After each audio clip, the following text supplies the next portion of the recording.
You so much. Please, a round of applause for her. Thank you so much. All right, we're going to do a quick exercise. I know that we've been sitting for a while. So please, let me take you back a bit while some more people are coming. You remember that song, If You're Happy and You Know, Jump Up. We are alive now. We are happy, aren't we? You cannot jump. May the Lord not let that happen. Say amen. Okay, I know that some people came here, they want to get money.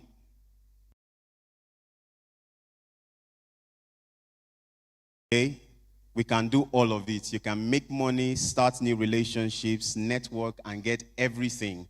Because this is the house of the Lord. Amen. Ladies and gentlemen, business minds and visionaries, good morning and welcome to the Covenant Capital SME Funding Conference. A round of applause for yourselves. This conference is powered by the Covenant Nation. Please, a round of applause for the Covenant Nation. This is a big deal. If you came here with a purpose, look at someone and tell them to not today. You know what Nigeria is saying, right? This is mainland, so we are very down to home. So say today, not today. Now, if you dey run business for Niger, you sabi say easy, abi. From NEPA to dollar rate, from staffing wahala to trying to scale, the hustle is real, abi. The hustle is real. But guess what? You are not alone. This platform, this movement is here to fuel your vision, fund your dreams, and help you move from hustle to structure, from survival to success. Look at someone and say, I will move from survival to success.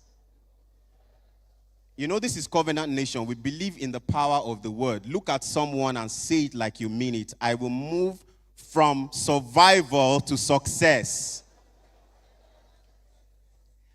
Whether you're selling online, building a brand, running tech, fashion, or food, today you get the tools, funding opportunities, and spiritual wisdom to turn your ideas into impact. One more time, look at someone and say, I will turn my ideas into impact. Say it like you mean it. So if you're ready, I am ready to go. Please, a round of applause for yourselves for finding the time to be here and having, the growth mindset. As we continue, please join me as I welcome the HOD of Covenant Capital. Is he here? I know I saw him earlier. Please, a round of applause for my HOD. Keep clapping, keep clapping, keep clapping. Mr. Femi Darabidan, please put your hands together until he gets here. Keep clapping. Keep clapping. Celebrate grace in his life. Thank you so much, sir. Welcome. Thank you so much. Good morning, ladies and gentlemen. Good to have you here. Aren't you glad to be here? Okay. Because we are very glad to have you in our midst today. It's been a long time coming, and we've planned for this event since last year. And we are very glad that it's coming to fruition today. So quickly, without much ado. Right, so good morning, everyone. And a very warm welcome to TCN Funding Conference 2025. Welcome somebody beside you. Right. Okay, thank you. So it's truly inspiring to see many of you here today because, a lot has gone into this preparation, and if you didn't show up, this conference won't be complete. So we're happy to have you here today. Like the theme says, it's unlocking capital, accessing funding opportunities for sustainable business growth. And as the head of the Covenant Capital Department, which is an arm of the church, the Covenant Nation Global, I'm delighted to open this crucial conference, which addresses a vital aspect of our economic landscape. the funding available to small and medium-sized enterprises in Nigeria. We recognize that navigating the funding landscape can be a bit, somewhat complex journey. So within Nigeria, there are diverse sources of funding spanning the formal and informal sectors. And the formal sector encompasses traditional banks, which most of us are quite familiar with, microfinance banks, deposit money banks, and merchant banks, and they provide wholesale financing to individuals and businesses. But we also see that there are significant support from government sources, and which is one of the reasons today we have the likes of Bank of Industry, we have NISA MFB, from the government angle, we have the Lagos State Employment Trust Fund, which is also a state-run support system, and we also see the significant support from government sources. However, the federal government established funds totaling about 200 billion executed by the Bank of Industry, including the Presidential Conditional Grant Scheme, the federal government MSME Intervention Fund, and the federal government Manufacturing Sector Fund. This represents both grants and loan opportunities. The private sector also presents valuable avenues through angel investors, venture capital funds, and crowdfunding. While specific data on local and international financing beyond these categories are explicitly available, we have also found out that, as much as we have these funding sources and opportunities that are quite available amongst us, there is still a bit of challenge for MSMEs or SMEs to access these opportunities for one reason or the other, and which is one of the things that this conference today has come to address. So what we discovered that it is not the lack of these funding opportunities that is actually the bone of contention. The real issue is how is it that people, businesses are not able to access these funding options or funding opportunities. So despite these opportunities, many business owners face considerable challenges in accessing financing, maybe due to high interest rates, stringent requirements, and insufficient collaterals, which are frequently cited in most cases. Statistics also reveal that less than 1% of banking loans go to MSMEs. And this is according to, EFINA reports, and PwC MSME reports that we're able to look through. So furthermore, a significant proportion of formerly served Nigerians face challenges relating to fraud incidences, poor service, high banking costs, and lack of clarity in financial information. So indeed, only 48% of formerly served Nigerians feel that information on financial products and services is consistently provided in clear and easily understandable manner. So what that means is that the information on how to access these funding opportunities, even when you know that they are available, is almost non-existent. And one of the responses that we got from our feedback is that if only we could have a platform like this where information about what is available, what can be accessed, and how it can be accessed can be facilitated, then we can have a huge, success towards it. So today, we are honored to have with us our renowned keynote speaker, Madam Yemi Kerry, and a host of other, please jam your hands together if you want to. She's the board chair for Lagos Angel Investors Network. You know what angels do, right? Okay. All right, so we are happy to have you here, Ma. And she came with King, one of the major shakers of the Lagos Angels Investors Network. And we're happy to have you here, sir, too. And thank you. And we also have our panelists here. We have about 6 of them, and they will be delving into the issue of financing for businesses, the sources, and every other thing. And also to our participants that are able to make it down here today. And if you're also watching online, we also want to use this opportunity to welcome you. And of course, we want to extend our heartfelt appreciation to our visionary, the senior pastor of the Covenant Nation Global, Pastor Pojo Emade, for... Please clap if you want to clap. All right. So he's our senior pastor. He's my daddy. Okay, if you understand that. So he came up with this initiative of Covenant Capital some years back. And over time, Covenant Capital has come to become a resource center within the church space. We run, so if you don't know about Covenant Capital, I'm just giving you a sneak peek. We run a business school for people who are just starting up, also people who are already existing business owners. We do business advisory, and we also organize programs like this, workshops, master classes, just for the benefit, because we have come to a place where we discover that cash is not all the only capital that people need. First of all, financial literacy and education is quite as important as giving you cash. So those are part of the things that we do at the Covenant Capital. So our aim, as stated in our mission, is to continuously unearth godly insights and practical wisdom to stimulate and sustain enterprise opportunities. So we are confident that today's conference will be an invaluable opportunity for you to gain practical insights, network with key players, and take significant steps towards unlocking the capital that your business needs to flourish.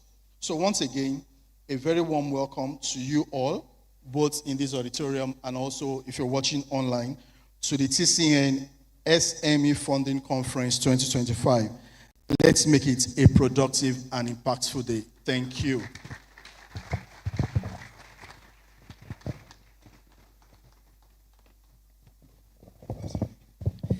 Thank you so much. A round of applause for our HOD, please. Thank you so much, sir.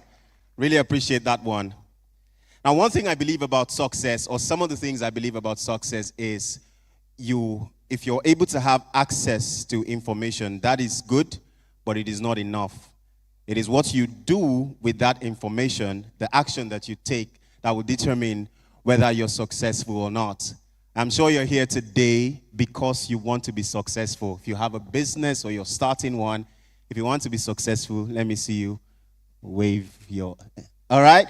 So I can simply say that you're here to learn. So please, as much as possible, avoid every distraction. I know that social media is very interesting. You know, you want to see that next content, that dance video, you know, that new product that you have not seen before. I understand. But within the time we have here, do well to concentrate, bring out your notes, pen, paper, and jot things down. All right? A round of applause for yourselves, and big thank you to all our speakers for coming out and doing this with us, supporting us. Please, a round of applause for our speakers. Thank you so much for the impacts that you're making. We really appreciate it. To take us to the next level, a higher level, I will say, is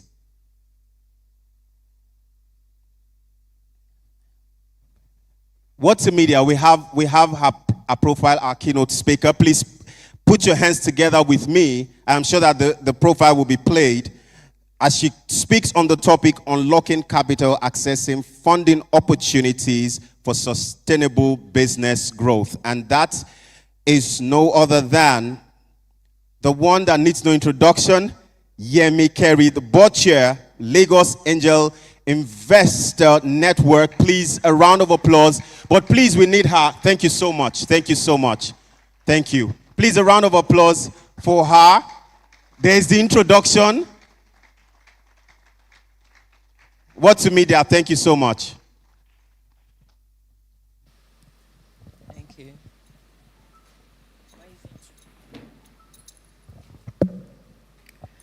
Good morning, ladies and gentlemen.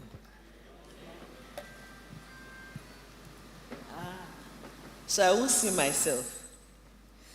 Two things distracted me today when I was coming here. First is this thing that I'm wearing. It makes noise. You know what? The cows, it makes noise when you're walking around. And I just can't, it distracts me. Good morning, and I'm really happy to be here. It's a real privilege for me to be discussing this because this is one of the issues that is closest to my heart. Accessing funding opportunities for sustainable business growth. We do take time out to discuss this. I facilitate at the Lagos Business School, the EDC particularly for SMEs. So if you haven't been there as an SME, I think you should go in there and see what classes you can take that would augment your business. I wrote the speech, but I think I'm going to converse more so that we can benefit really from all that we have said. My keynote has been summarized by the gentleman. Sorry, I don't know your name. Obafemi. A lot of the contents that I have here has been summarized by him. As entrepreneurs and founders, you know all too well that running a business in Nigeria requires grit, innovation, and an almost relentless sense of hope. If it's not NEPA, it's the taxman. If it's not the taxman, it's your accountant, it's your salesperson, is your machine not working, something. And while you're just cruising, they just bring out something else that destabilizes you. And so for you as an SME or a business owner, you need to understand that the journey is lonely and it is long, and that you will continue to surmount issues that will come your way. Little did you know 5 years ago or 3 years ago that the foreign exchange market will destabilize you. A lot of SMEs have shut down based on that. One of the things that is important to know is if you're leading a business in this country, you must be ready to be resilient. And like they always say, these two shall pass away. Slide 1.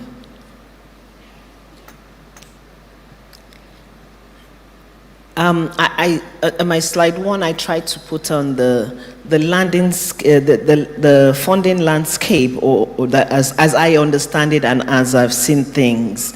Nigeria's SMEs, MSMEs, they remain the backbone of our economy. And if you look at the SMEs report of 2020, I don't know if there's a follow-on one, Nigeria has 39.65 million MSMEs, making it 96.9% micro enterprises, that is those that are under 10 employees. They contribute 46.31% to the GTB, and therefore they employ well over 50 million people. That's roughly about 84% of Nigeria's workforce. Therefore, this is a critical pool of businesses that is holding our economy grounded. Yet, despite the size and the significance, only 11% of MSMEs have accessed any form of credit from banks and government agencies. If we look globally, the IFC, they estimate that Nigeria's MSMEs financing gap is about $158 billion. That is part of the global gap of 5.2 trillion annually for developing economies. There is a major lacuna in terms of financing the SMEs. Meanwhile, over 70% of Nigerian SMEs fail within the first 5 years, and more so within the last 2 years because of those that relied in the foreign exchange. But things are changing.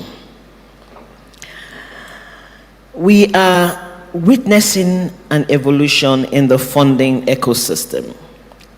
For traditional bank loans to newer, more flexible and inclusive models, the landscape is opening up. So let's look at a few of this. Next slide. Revenue-based financing. So instead of the fixed loan repayments, businesses repay investors using a percentage of monthly revenue. So I give you 10,000 naira as a facility for your growth of your business. And as you make money, you give me a certain percentage back. So you repay back with ease. And therefore, it is more amenable to your business, no stress, and this flexible model is gaining traction through platforms, PayHippo and Lendha, Lendha. So these are the types of, I'm just going to be giving you examples of where you can go and leverage these funding models. Invoice discounting and supply chain financing. Trade lender, Lenda, trade lender, allows businesses to unlock working capital by turning unpaid invoices into cash. They are not the only ones. There are others. So if you look for their competitors online, you'll be able to get others that can do that. This is useful for suppliers dealing with large retails from the FMGCs. Crowdfunding and peer-to-peer lending platforms, Niger Fund, Farm Crowdy Agric focused. Thrive Agric is also allows SMEs to raise funds directly from the public. Now the SEC is issuing out licenses if you want to do crowdfunding, and then it allows you to pool money from individuals and the public to be able to finance your business. Green and ESG investing. Now, if you're following the trends or global trends and the trends of things that are happening, you would know that the ESG, that is environmental, social, and governance, is becoming more and more important for organizations who want to fund. And so there are organizations like Olon that focuses on renewable energy that would advance you some funding for your business. So, and then they look at the kind of impact, a lot of companies that are now doing clean energy and recycling and climate agriculture. Angel investing and venture capital. Angel investing, Iron Rising Tide Africa, we have a bias, we're doing gender lens. Therefore, we invest in female-owned, female-led, and gender diverse teams and management. Or if you have a product or service that is has a gender lens, would finance you. And what the angels do is that they meet you, they invest in you at the very early stage. I think Solomon will talk about this during the panel. At the very early stage of your business, where your friends, family, and fools have already invested. So we take a risky portion of your life cycle, phase of your business, and we invest in you, taking a hedge that your business will do well. And if it sinks, our money goes.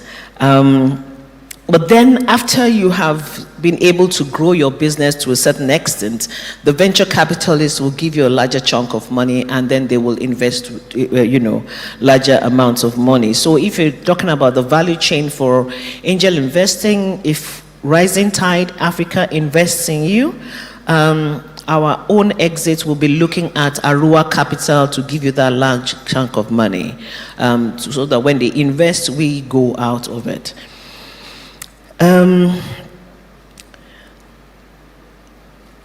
Now, this one is particularly very interesting because it's the first non-entrance bank. It's called the Alternative Bank, a subsidiary of Sterling Bank. They offer ethical and Sharia-compliant financing options. The model focuses on partnership-based lending, where the bank shares in the risk and the profit of your business. This is especially appealing to entrepreneurs who prefer flexible and non-collateral based asset-backed financing. So all of these models are beginning to come in, and it's important that you keep your ears to the ground, because I find out that a lot of, when you say access to finance, it is not that these opportunities are not there. It is not that the LSITFs do not give you money. It is because you are not aware really of what is going on in the environment. But having said that, we still have a lot of SMEs that struggle. They struggle for access to capital.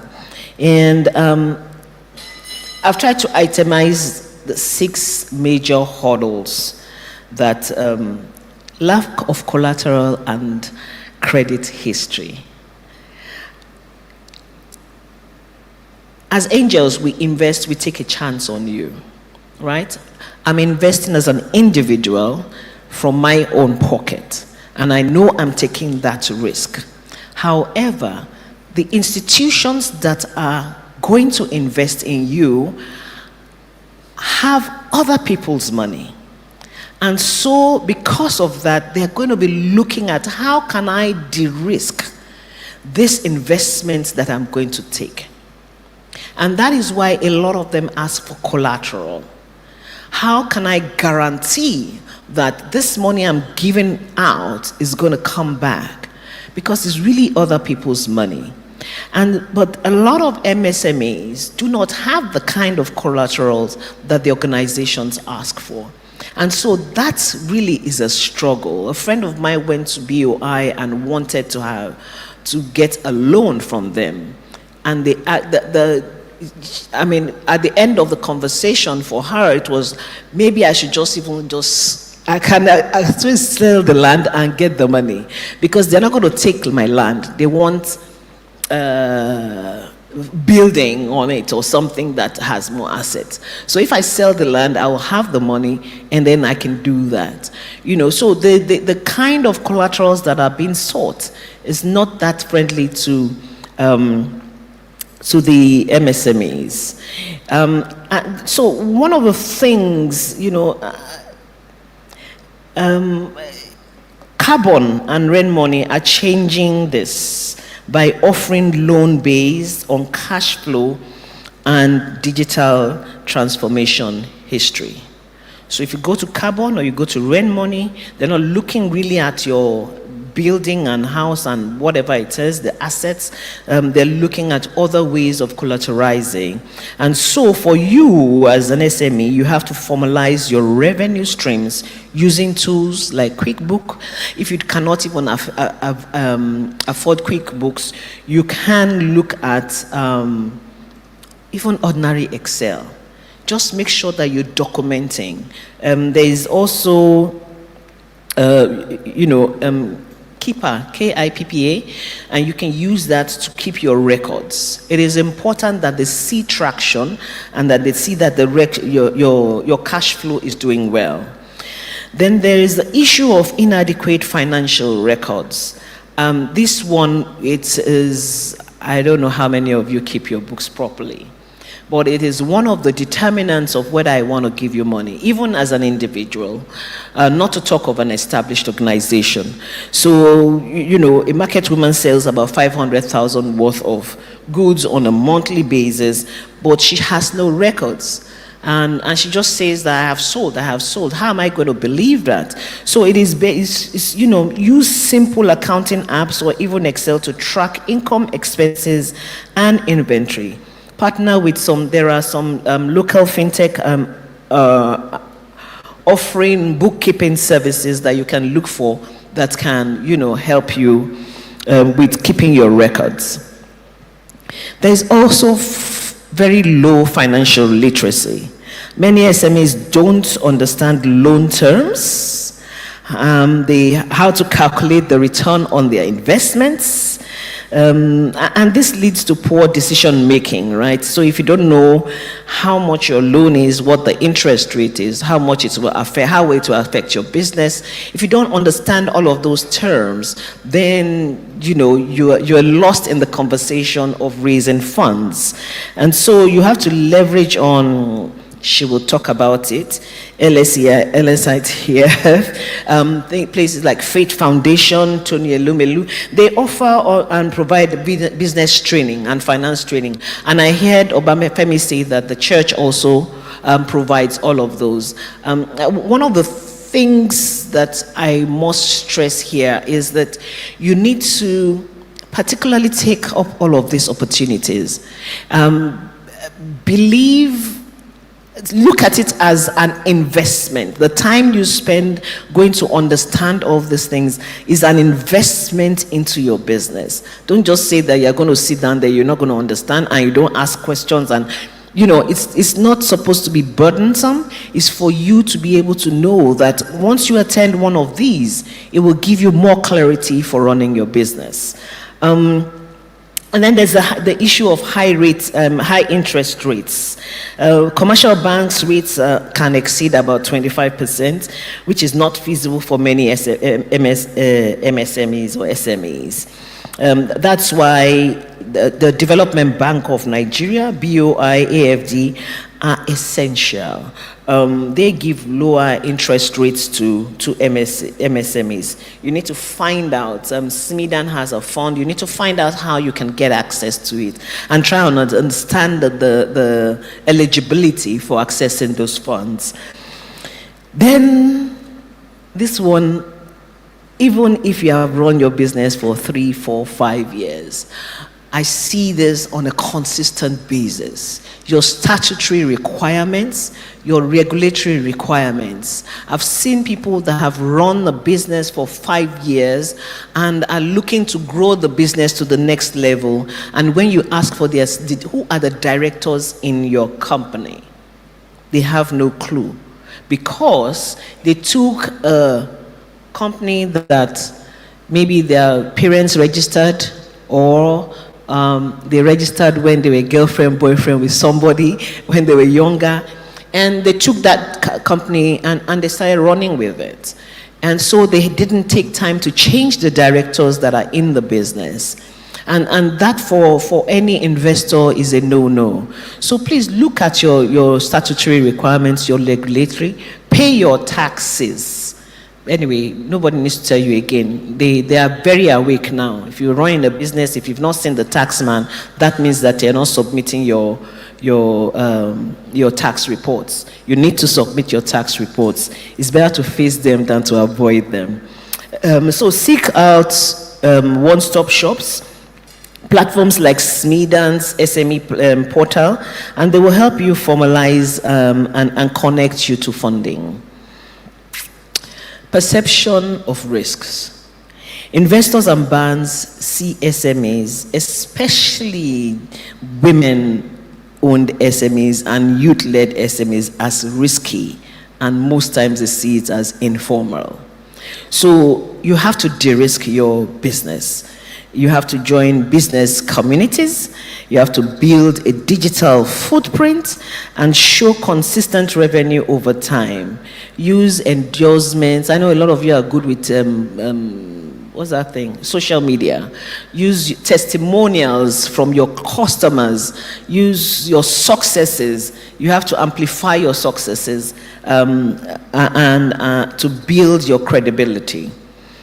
Okay, slide 4. I'm only seeing myself, I'm not seeing my slides.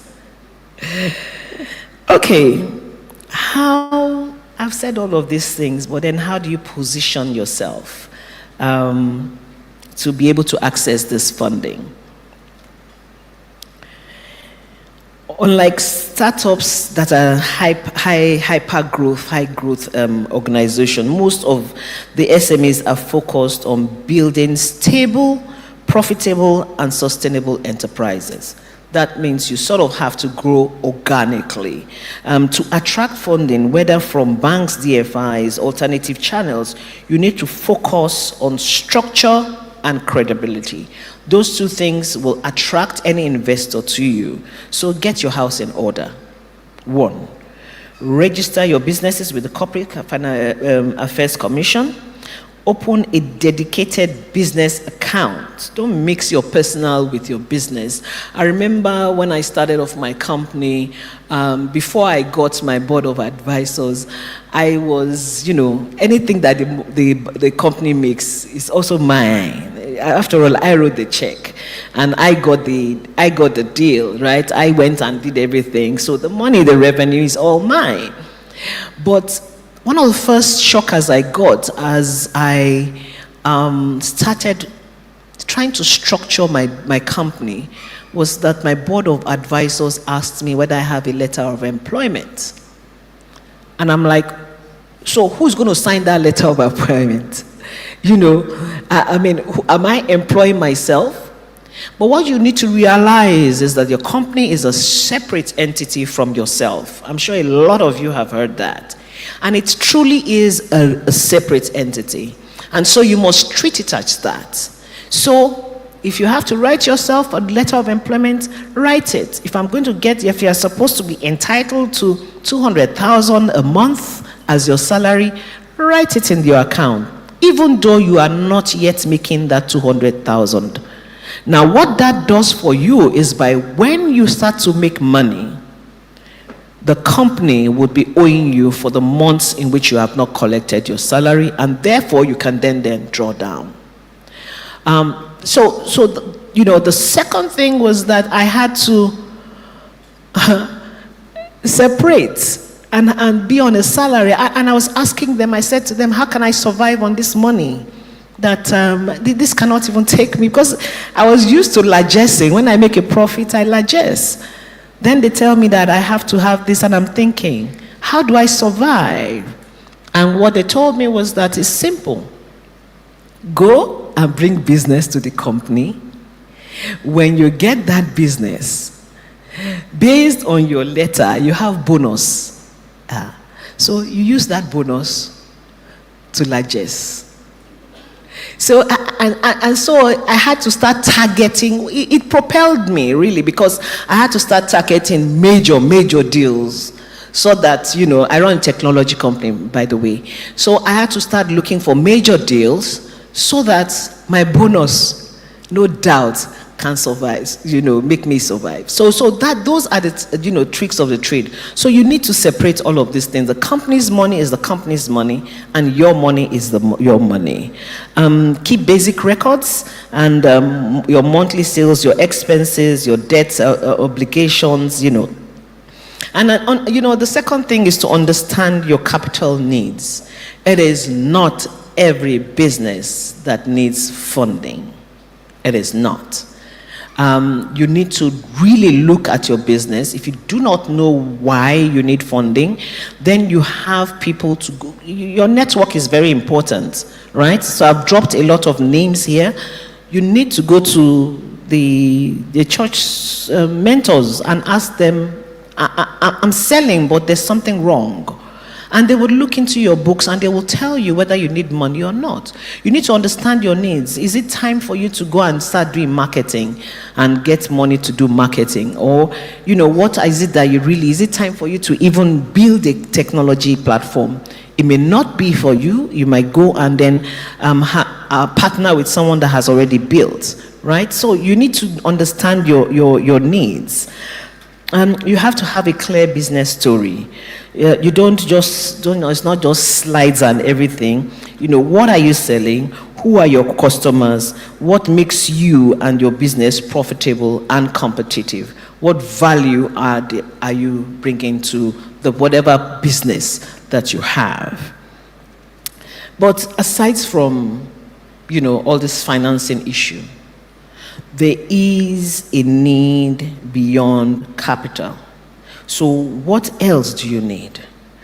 Sometimes when you are, it is not just money. you need guidance, you need structure, and you need access to opportunities. You have to leverage the SME desks in banks. Even if you don't have an account there, walk in there. They will see you as a potential client and they will answer you.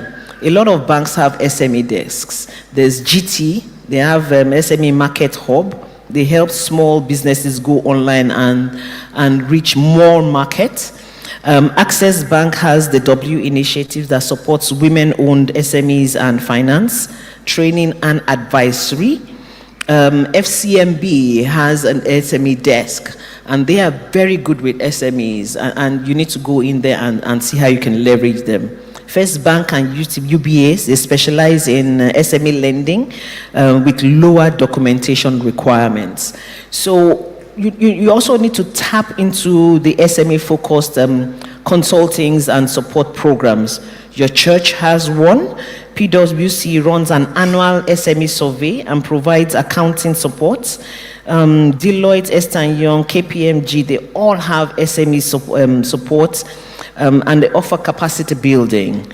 Faith Foundation, Leap Africa, the Enterprise Development Center at the Pan-Atlantic University, they run mentoring, digital training, and access to finance programs. So don't just also neglect mentoring. Mentoring is important. I have a mentor for different things in my life, right? And for my business, my mentors evolved to become my advisory board, and then now have evolved to become my board of directors.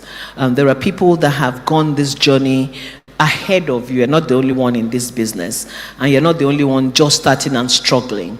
So you need to find the right person to start discussing issues with.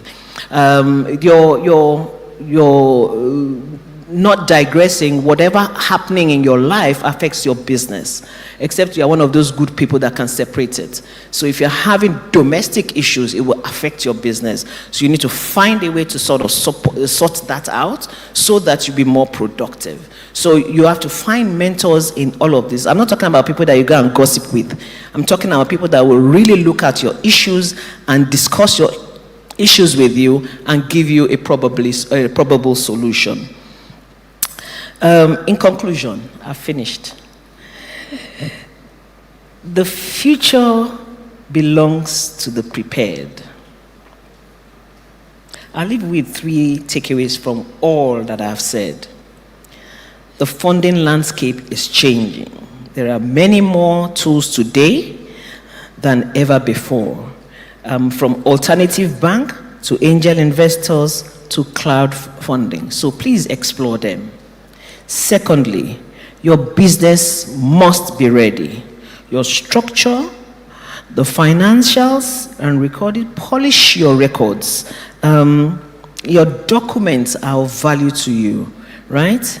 Thirdly, sustainability is not just a buzzword. When people hear sustainability, it's a business advantage. So, and that is what investors look for. The kind of person that is resilient, that can stand the test of time, right? Stand the test of time, right? And if your business is impact driven, I always tell people that there's a lot of talk about social impact investments, and it's for real. The more problems you solve for the larger good of the community or the populace, the more your business will be successful. So don't wait for the perfect opportunity. Start now. Structure your house, seek knowledge, position strategically, and remember, capital chases regardless, not just ideas. Thank you very much.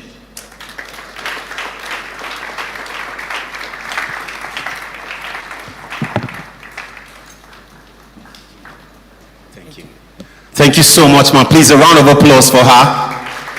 A round of applause.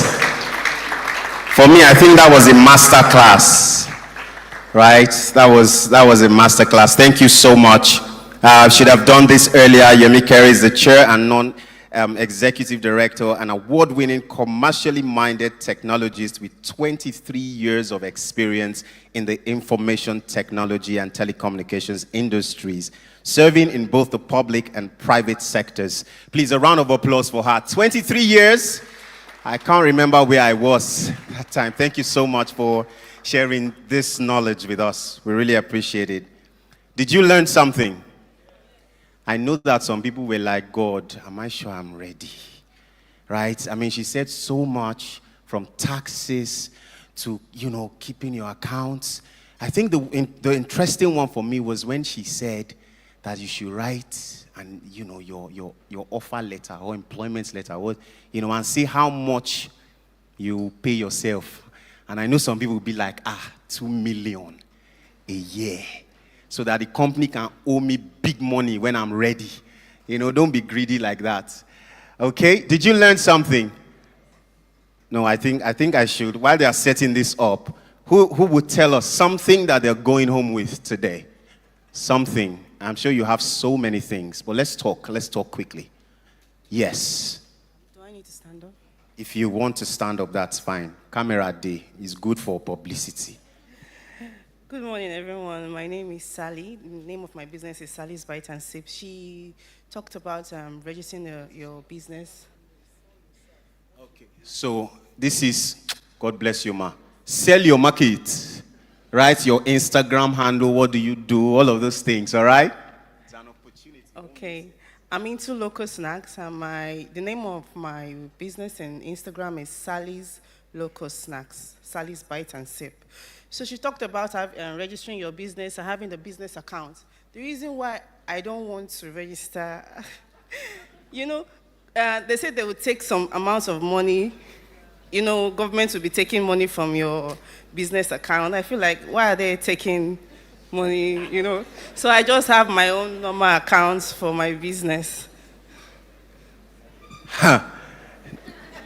See? Okay. I must buttress this. They're not taking money from your business account. They're not going to do that, right? You are the one that writes your check, Abi. So how will government take money from you? But you must pay your taxes, right?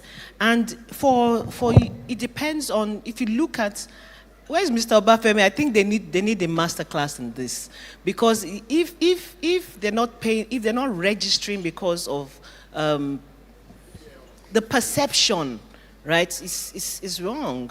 You need to register your company. You have to be in otherwise you can't get money from anybody. If you need money. Besides that?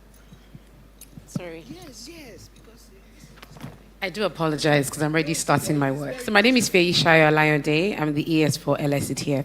And thank you for mentioning our organization 3 times. So your question is exactly the case study that we want to solve for, because perception is unfortunately wrong. First of all, when you come to us to ask for a loan, for example, there's only so much you can access because your business is not registered. So you're already starting on the wrong footing. Do you understand that? Then when you register your business, little things like tax credit, tax access, all of those things come. So please, sorry? So your issue is not... Yes, but how don't you want to determine how you're keeping your money separate from your individual money?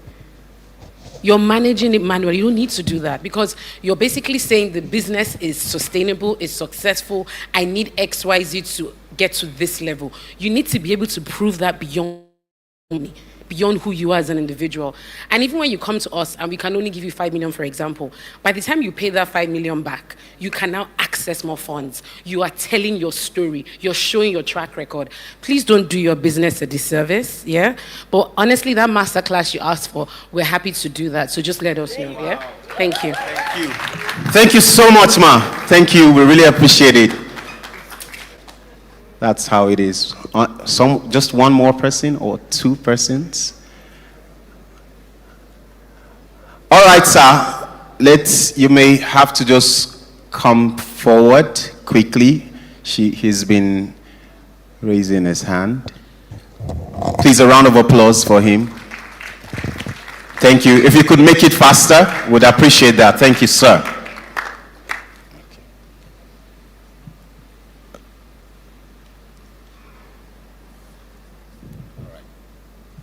Thank you.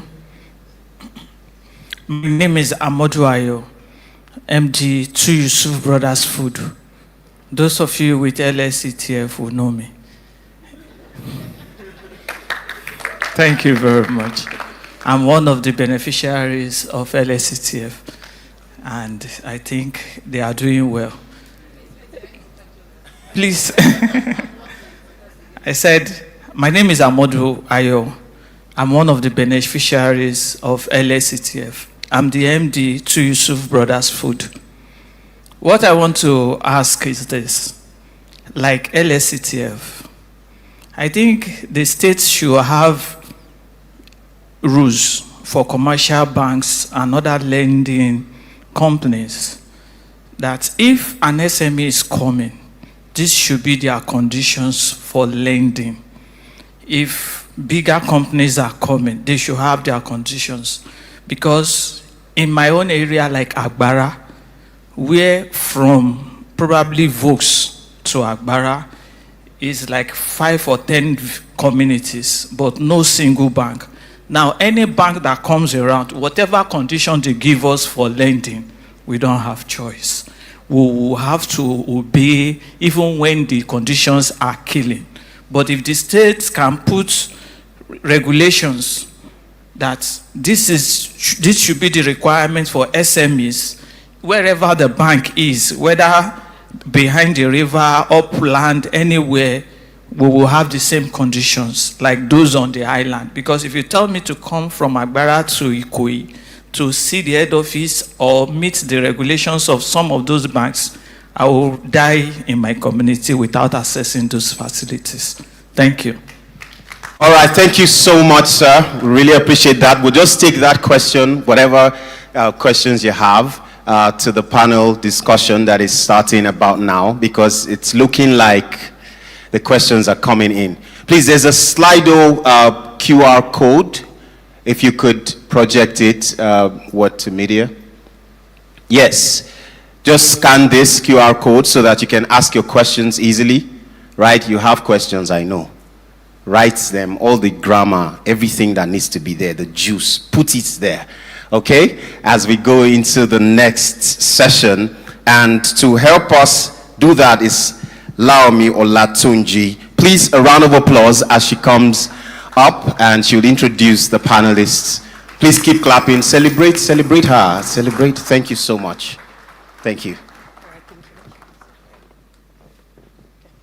Okay, wow, it's lovely to be here. Good morning, everyone.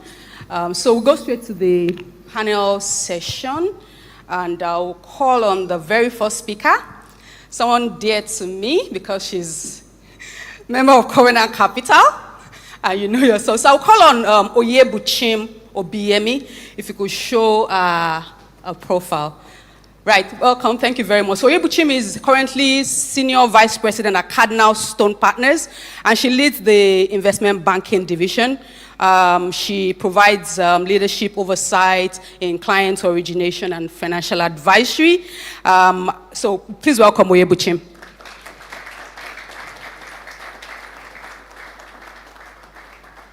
Okay.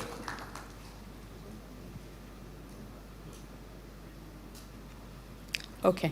All right, yeah, please sit down, thank you. Okay, so I'm going to pause. I don't want to announce something. We're going to have a competition, a pitch competition, right after the panel and Q&A. So it's impromptu, so I just want you to kind of prepare your mind and think of how you just pitch your business to the investors seated. There are prizes to be won as well because we're going to pick a winner. So I just wanted to say that before I go ahead.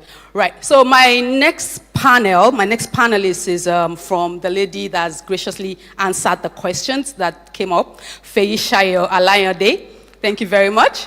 Feishayo is the Executive Secretary of the Lagos State Employee Trust Fund, LSETF. I believe all of us know LSETF very well. She leads the executive management team in achieving funds and strategic objectives. Her leadership focuses on not just providing financial support, but she has ensured businesses and individuals are gaining infrastructure to access market and skill development. Please welcome Feishayo. Thank you very much. Okay. So my next speaker is also someone that has benefited a lot from Covenant Capital. And she's also a member of Covenant Capital, so allow me to welcome Juliet Aigbe. Now, Juliet, as we call her, is Chef Jules. She's an accomplished entrepreneur, she's a baker, and she's a grain expert. In fact, she's someone that goes beyond just being a baker to take grains and to take what we have in agriculture and do innovation around it. And so her journey has inspired a lot of creation, and she's been featured, in international news for the work she is doing. So please welcome Juliet Aigbe. Okay, so when our keynote speaker earlier was speaking, she talked about SDG and sustainability and green financing. So my next panelist and speaker is someone that I've met and I've seen the amazing work he's been doing in the green financing space. And so allow me to welcome Oluwatoyin Olubake. He's a Chief Investment Officer at Catalyst Fund. So Catalyst Fund is a pan-African early-stage investor targeting high-growth companies, enabling climate adaptation in Africa. So welcome, Oluwatoyin, welcome. Thank you very much. All right. Now, we have a lot of amazing panelists on stage.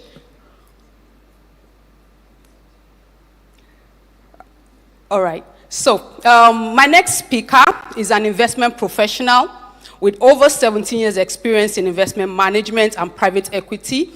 She's currently the principal investment principal at Alethea Capital. Welcome, Dubra Ehagbe. Please, I'm really sorry if I mispronounced your name. I was practicing, but I'm sure I got it wrong.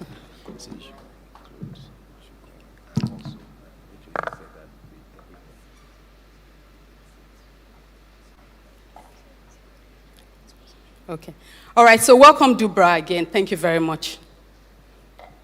All right, my next speaker is an agric visionary. He's a visionary agribusiness leader, and he has over a decade of experience in transforming Nigeria agribusiness sector. His name is Ezekiel Olajumoke. Welcome.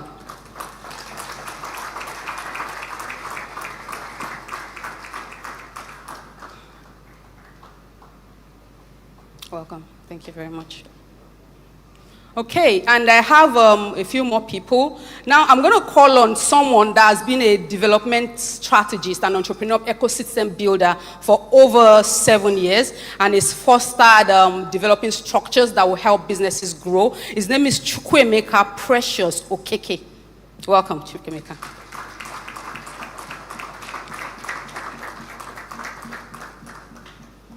Now, the final speaker, no, not the final, but another speaker on my panel is Mr. Solomon King. Okay, so is the executive director of Lagos Angel Investor Network. Lagos Angels Network, LAN, that's how we call it. Okay, thank you. Okay, Dr. Solomon King, the Executive Director of Lagos Angels Network. Okay, well, I mean, everybody would be able to do the corrections of everything that I've missed, and thank you very much.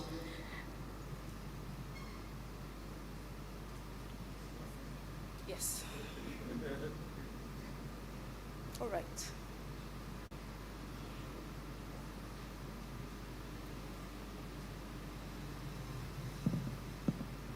Okay. I knew I missed something. I was looking for the profile and I was trying to find the place. So I sincerely apologize. The next person I will call is Sarah Kasim. She has also been a beneficiary of the Covenant Capital. She's the founder of Sarah Kasim Network. Please welcome her. Thank you very much.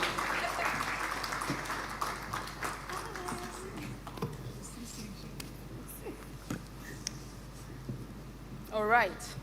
So I'm really excited for us to get started.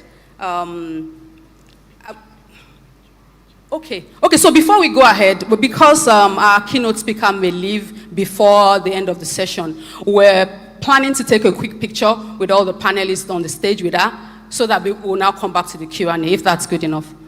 Is that good? Thank you, ma.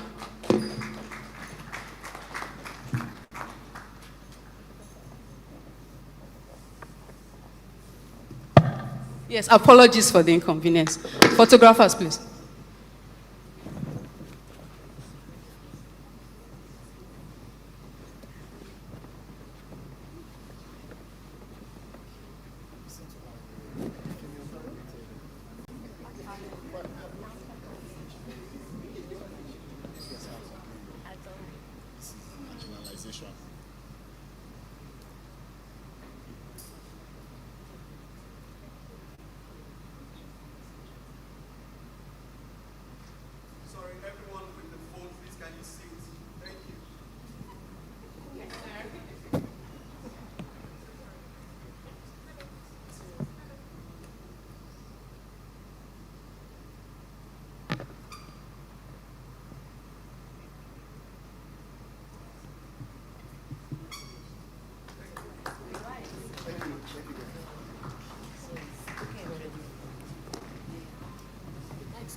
All right. Since Dr. Solomon is right beside me, my first question will go to you. I mean, we have heard that you are from LAN, Lagos Angel Network, but I want to be, firstly, I'm going to tie two questions into one. Firstly would be, what exactly are angel investors? And then maybe you can tie that into what are the common misconceptions about angel investing that entrepreneurs should be aware of? Thank you. Angels, angel investors, or angels like we like to call them, are high net worth individuals, usually sometimes experienced, retired. I'm tempted to say wealthy, but they are usually, I like to describe them as liquid. Okay, so they have some money that they can spare into businesses as an asset class. But again, they usually have to be experienced. They may not necessarily be out of jobs, so they may be successful business owners who have been there for a while. Angels can also be top corporate executives in paid employment, but they're usually people who are of means, so to say. But that now gives birth to this thinking that immediately a person is an angel, they are frivolous with their money. And so, oh yeah, an angel investor now, so you should be able to give me, angels are not wasteful. And like Yemi alluded to when she was talking during the keynote, she says, it's my money, I worked hard for it, and I want to see certain things before I give you money. And so entrepreneurs need to understand that like banks, like the VC firms, like angels are also people, even though the funds may be personal, there are funds that need to be accounted for. There are funds that came through sweat and blood in some cases, and they are very particular funds. One other thing with angels is we don't just drop money and run away. Angels are usually hands-on. It's described like a marriage of some sort. And so quickly, those are two things top of my head. Funds from angels need to be accounted for. Angels are not playing around and dwelling around funds. You know, Yemi mentioned family, friends, and fools. So angels are not fools. Angels they have motivations the way banks have motivations, the way other institutional investors have motivations. Angels also have what drives them. And as this conversation goes on, we're sure we'll talk about those motivations. All right. Thank you. Thank you very much. So, key thing you said here is that there are some things that angels, like every other financier, we want to see in a business. So I'm going to tie that to a question I'm going to ask Oyebuchim. So I wanted to talk about investment bankers and investment banking and talk about the range of services that you would offer SME business owners, and how really you can help them navigate the complex world of capital markets. Thank you very much. Okay, so I'll take you through, if you came to me today and said, I wanted to raise X amount of money, the first thing I would do as an investment, and I just want to sort of disabuse something around not using advisors or working with advisors. People say things, and I'll speak a bit about that as I progress. But I'll say, first of all, the first thing is around funding readiness. How ready are you to take money? So that's when I think about, and I ask you questions. I ask you things around legal. I think Yemi Kerry mentioned things about legal structure. Nobody will put money in a business that does not have a clear legal structure, right? That's one thing. Then there's also the financial reporting part of it. And as we progress, and I think just to also mention, it's an SME conference, but also the expectation is that 5 years from now, 10 years from now, you are able to grow into businesses that we can reckon with, right? So that's the focus, right? There's preparedness, financial reporting, your numbers. Do you recognize revenues? Are you profitable? Those are the things that we try to look out, because we try to look out for the things that investors look out for. And then corporate governance. Do you have governance? She spoke about a board of advisors. You might not start with a board. You might have a board of advisors, but the idea is that there's somebody that the business is accountable to from a performance perspective. There's somebody. And then the next stage of what we typically do is structuring. We ask you, what do you want to raise the money for? When you tell us what you want to raise the money for, we then evaluate, is it equity that you need or is it debt that you need, right? The type of instrument that you need. And then if it's, for instance, equity, part of the things that we do as investment bankers is that we'll try to give you a realistic view on valuation. So don't say, oh, I think my business is worth X, Y, Z. We'll run the numbers and we'll tell you, we understand how the investors think. And we'll tell you, we think that this business is valued at X. When I'm talking to the investor, I will tell them that they should give me the moon and the sun, right? But I will give you realistic expectations so I can manage those expectations. And then there's also the part about pitching your opportunity. So we have like a pitch deck, an information memorandum, or any document that tries to tell your story.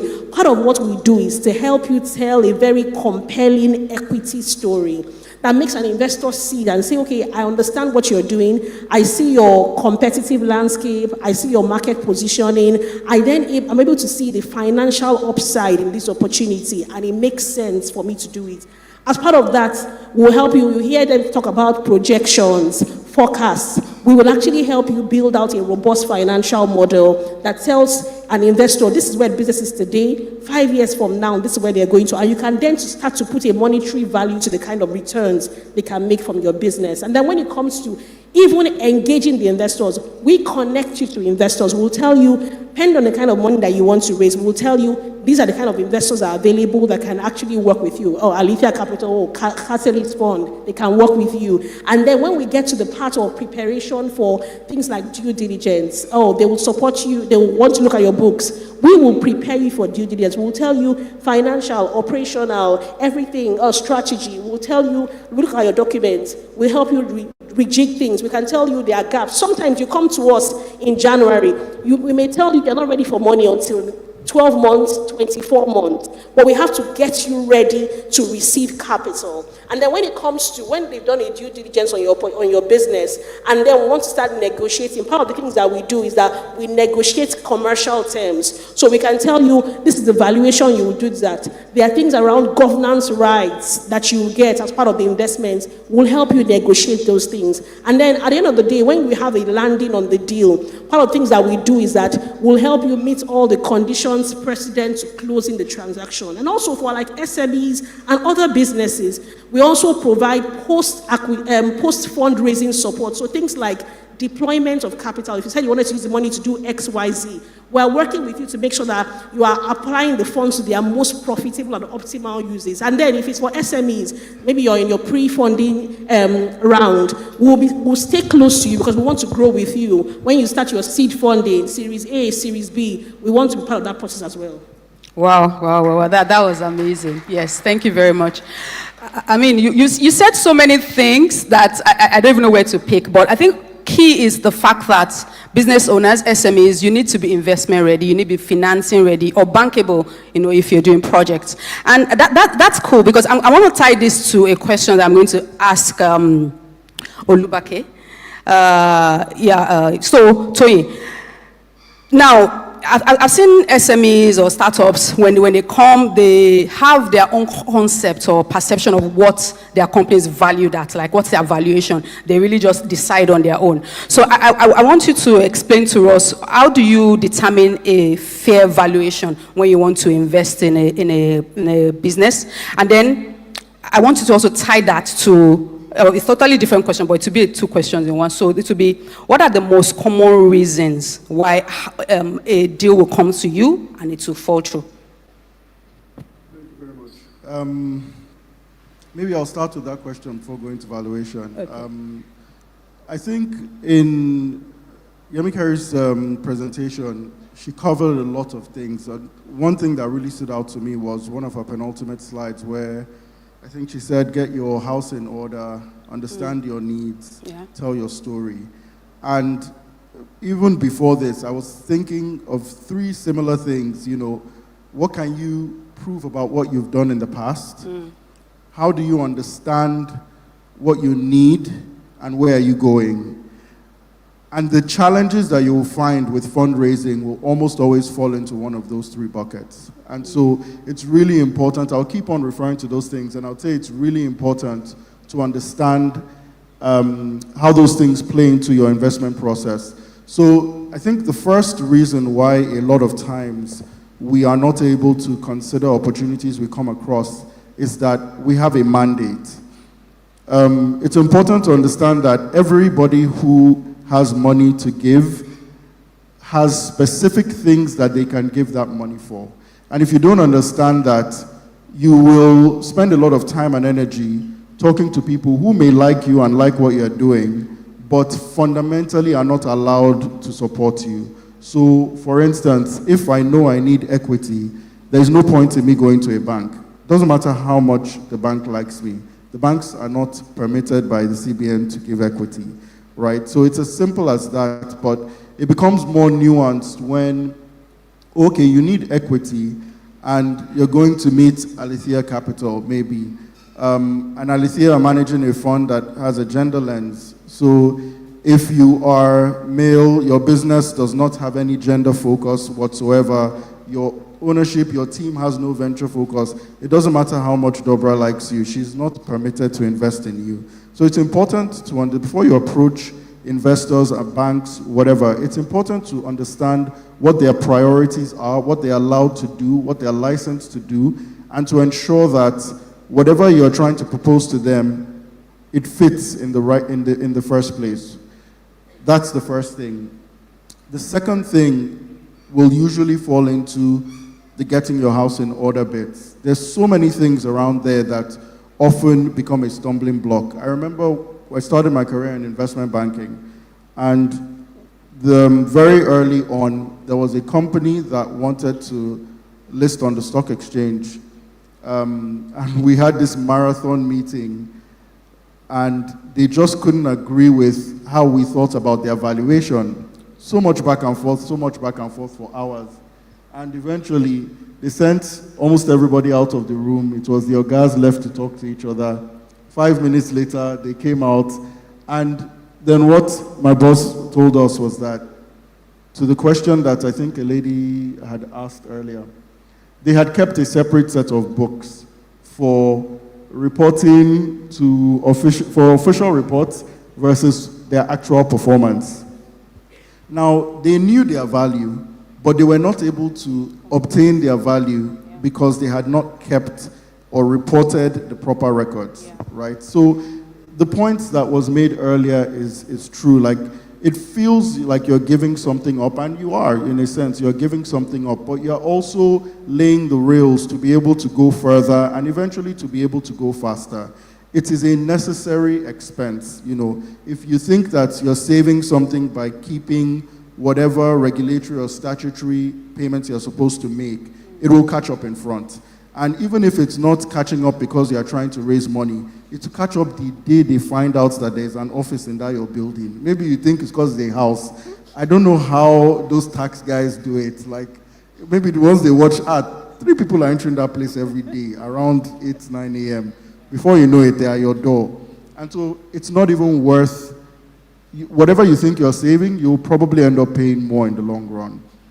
But people not having their books in order, one way or another, tends to be a big stumbling block. Sometimes it is you actually have good books, but you've not paid taxes. Or other times, you've not kept your books properly, and so you have a sense of what you think you're worth, but you cannot show me why you think you're worth that, because your records do not demonstrate that value.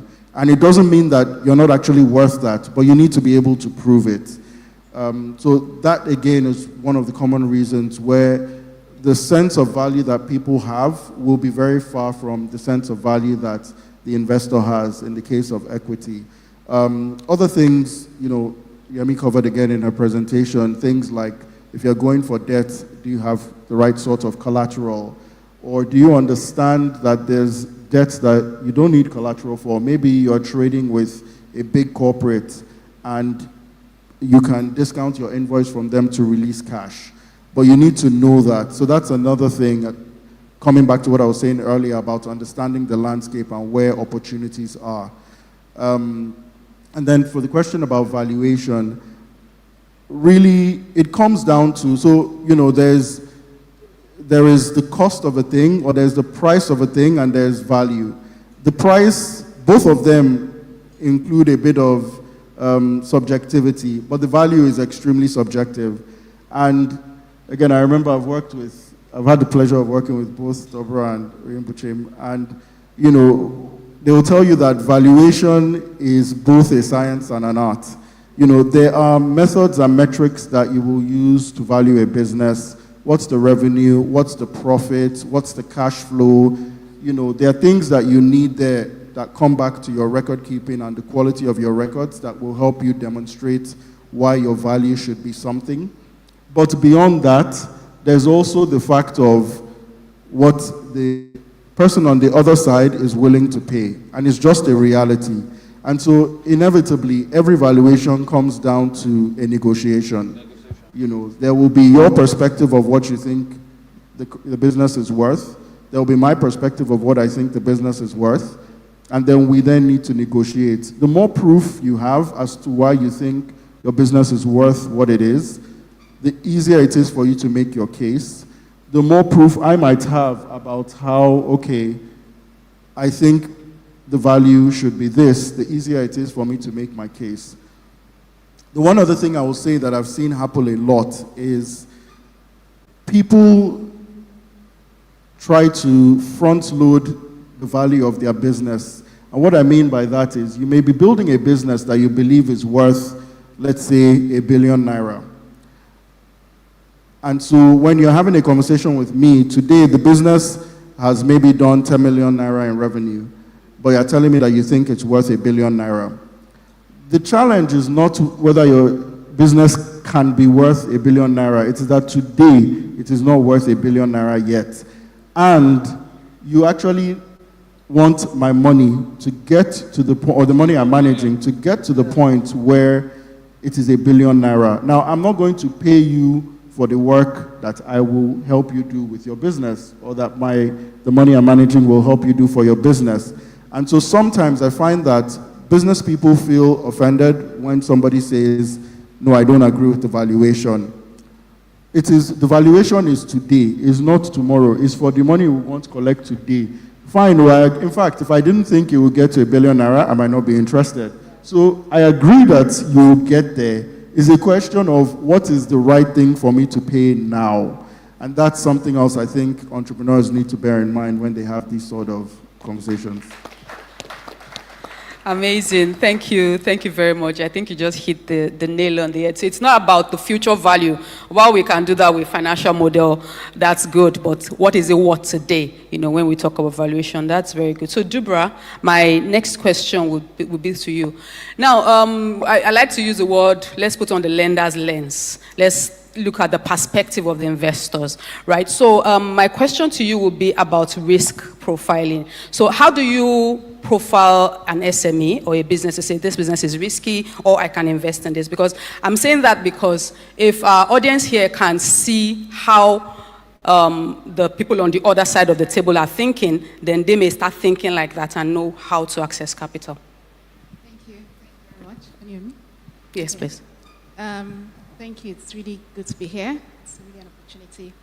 So for us at Alethea Capital, the way we try to assess businesses is we have different lenses. So basically, you want to be sure that the business you're investing in is viable. And to assess that, you would need to have some track record. So typically, we don't do startups. So we need to be sure that you have had some operating experience, based on which we can now make an assessment as to what your projections are, how realistic are they, how possible is it for you to attain those projections that you are saying you can achieve. So for one, usually you would say you back the team, you're backing the founder really. A lot of times you feel, oh, you can put some legal agreements in place and to protect yourself as an investor, especially as an equity investor, but then what it really boils down to at the end of the day is who are you backing? So you want to be sure that whoever you're backing is reputable, is capable, is resilient. I believe Emikari also mentioned that. You have to be sure that whoever you're backing, you are comfortable enough with that person. So we do our due diligence on the founders, on the team to make sure that we are comfortable there. So that's one risk that we try to write off at the beginning. Number two, you also want to look at the business model. I know we've talked about that quite a bit as well. How sustainable is your business model? What are the different risk elements in your business model, and how are you addressing these different risk elements? So is it on your supply chain? How are you addressing that? Is it on your demand side? How are you addressing that? What unique selling point do you have that is different from what everybody else is doing in the market?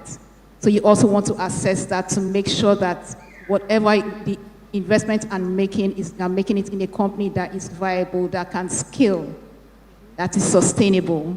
So these are things that we also make sure we look at. Also, even operationally, you want to be sure that the company knows what they are doing, what internal control processes are there. Do they have sound internal control processes, or is this something we can develop and work on? So that is also something you want to look at. We also mentioned their financials. How are their what's the financial function like? How are they keeping their books? Do they even understand the cost structures, the unit economics of the business? So understanding that clearly, so having a clear understanding of your business is really key, because you also need to communicate that to me and help me understand it as well, because that is the basis upon which I would also be able to give you my funding. So basically, I think with these major items, there are more, but these are the major things I would begin with to be sure that this business is not a risky business for my investment, and I am likely to come out with a good return, because that's the ultimate objective for me. Thank you. Okay, thank you. Thank you very much, Deborah. Solomon had to correct me on the correct pronunciation, so thank you. That was great. The key thing, I think the very first thing you said is that you're investing in the founder.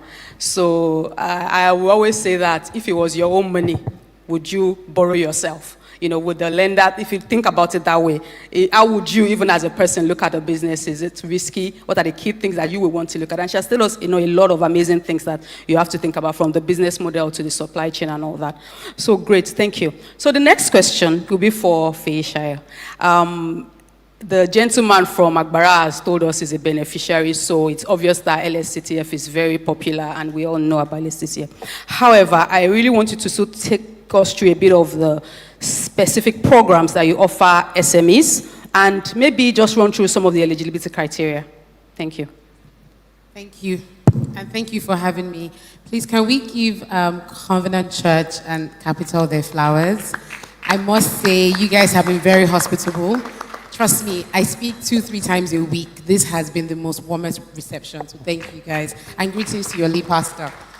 So thank you for that question. And I want to just start by highlighting that everyone here that has taken the step to attend this session, you guys deserve your flowers. It's a Saturday morning. It's not easy to sit down and listen, so kudos to all of you. And the reason I did that is just to get you guys to open your mind, that you may have come here to hear something or thinking you want to hear something and you're hearing something else. So please make sure you're capturing as much as you can. So LSETF, in a nutshell, our mandate is to create job opportunities in Lagos State. And the whole idea as a public servant is making sure that everyone has opportunities and access to a job, whether on the employment side or on the entrepreneurship side. Now, going to the entrepreneurship side, because everyone here is an entrepreneur, right? Is anyone here that's not an entrepreneur? Okay, fantastic. So I've got the right room. So the first things first, which is pretty much what was the focus for a lot of this, is access to capital. We're probably one of the few people that give loans at 9%. So I would like to stress that we don't ask for collateral and we give loans at 9%. But you must appreciate that for the limited funding to go around, we have a cap on how much we can give. But ultimately, you need to come correct. That's the honest truth. We need to know who you are. We need to know that your business exists, because we're going to physically go there and assess your business. We need to know how many people you're hiring, because remember I said to you that I'm mandated to create jobs. So even if we give you a loan today, the question will come, how many people are you hiring? Because we want to make sure that that fund is spread. So again, it's a loan at 9%, and it's no collateral. But the key things you have to have is you have to be a resident of Lagos. And I'm stressing this because some people will tell me, oh, but my business is in Ogun State and my mom lives in Lagos. No, sir. No, ma. You need to be a resident in Lagos. And what do you prove? What do you have to prove that? Is your LASTRA ID. So it's just highlighting that there's an ID card that Lagos State has mandated everyone has to have. So we'll ask for that. Other requirements are very simple. BVN registration, NIN, your KYC, I think that's basic stuff. Your bank statements. If you're an SME and you want to go for the maximum loan, you need to make sure that you have your corporate bank statement of at least 6 months. And I think last but not least is your tax ID. I'm not sure if that was the question the lady was asking, but please note that without a doubt, Lagos is working. I hope everyone agrees to that. I know there's some issues this week with the traffic, but I wouldn't touch on that. But honestly, the only reason why Lagos can work is because people pay their taxes. Facts. Literally, it's a revolving door. If you pay your tax, you have access to more. So we would not be able to give you a loan without at least confirming that you're registered and you have a tax ID.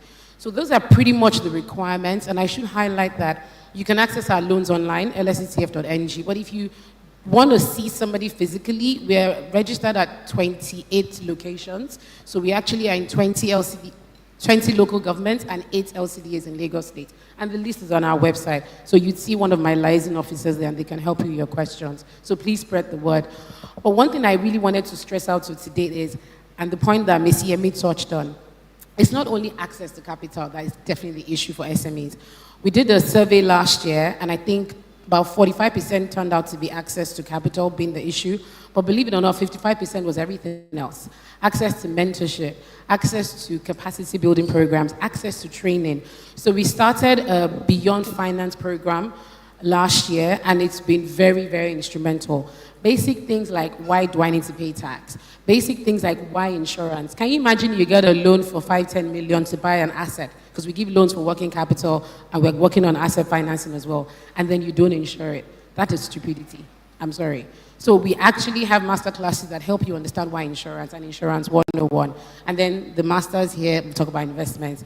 My background was in investment banking as well. We all started there. But I realized I wanted to do more. I wanted to do more to help Lagosians alike. So the business support program, please, you need to plug into that because it actually helps you to bridge that gap between what does it take to be a founder and somebody starting up, and then somebody that's an employer of labor. How do I ensure my funds go further? How do I ensure my business is sustainable? How do I ensure that I keep a legacy for the next generation? That's what our business support programs do.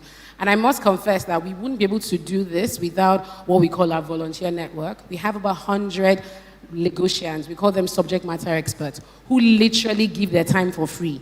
I.e., they say, I'm a Lagosian, I have this skill, I have this knowledge, I want to partner with LSETF to give it back. And it's very simple. Digital trading skills, you get a certificate at the end of it. And this is somebody that would have normally charged $1,000, for example. So please don't sleep on it. Your issue might not be access to capital, it might just be access to capacity building to make sure your business is scalable. And then the last one I do want to highlight is, do we have any tech enthusiasts in the room or any startups in tech? Anybody in tech? Woohoo! Any women? Fantastic. Oh, I like that. So we actually have our Lagos Innovates program, which serves as a conduit between the startup community, founders and funders, right? So we have an 8-week incubation program where we pull you in once you apply and qualify, and we give you access to a hub network. I can see 8th Gear there, for example. We give you access to vouchers to go in there, curate your idea to a minimum viable product, and at the end of the 8 weeks, you get to see investors like these guys in the room, and that you can actually pitch your idea to them. But for that 8 weeks, you get access to mentorship. You get access to legal services. Last year, Banwe Ngundalo gave free services to all of the women that signed up for that program. These are services that would have cost hundreds of thousands, and you got it for free because you were plugged into that program. So I'm here today to just say to you, the support is there. Don't sleep on it. Ask for help. This is step 1. But don't leave here without understanding what your next step is, because the opportunity is there. Please, if you're a female startup, the cohort is closing, and I don't want you guys to lose sight of this. So please come and grab me at the end. Ask as many questions. But LSCTF and Lagos State are working for you. Thank you, guys. All right. Thank you very much. Our time seems to be going fast, but I'm sure we'll still get to do what we have to do. Now, we've talked about debt, equity, VC, but I know some of us, like me, we're looking for free money. So my next question will be for Chukwuemeka. I know that Leap Africa, you help in grant implementation and all that. So my question would be that what kind of projects do you typically give grants to? And really the key criteria, if you can just do that quickly, we would appreciate it. Thank you.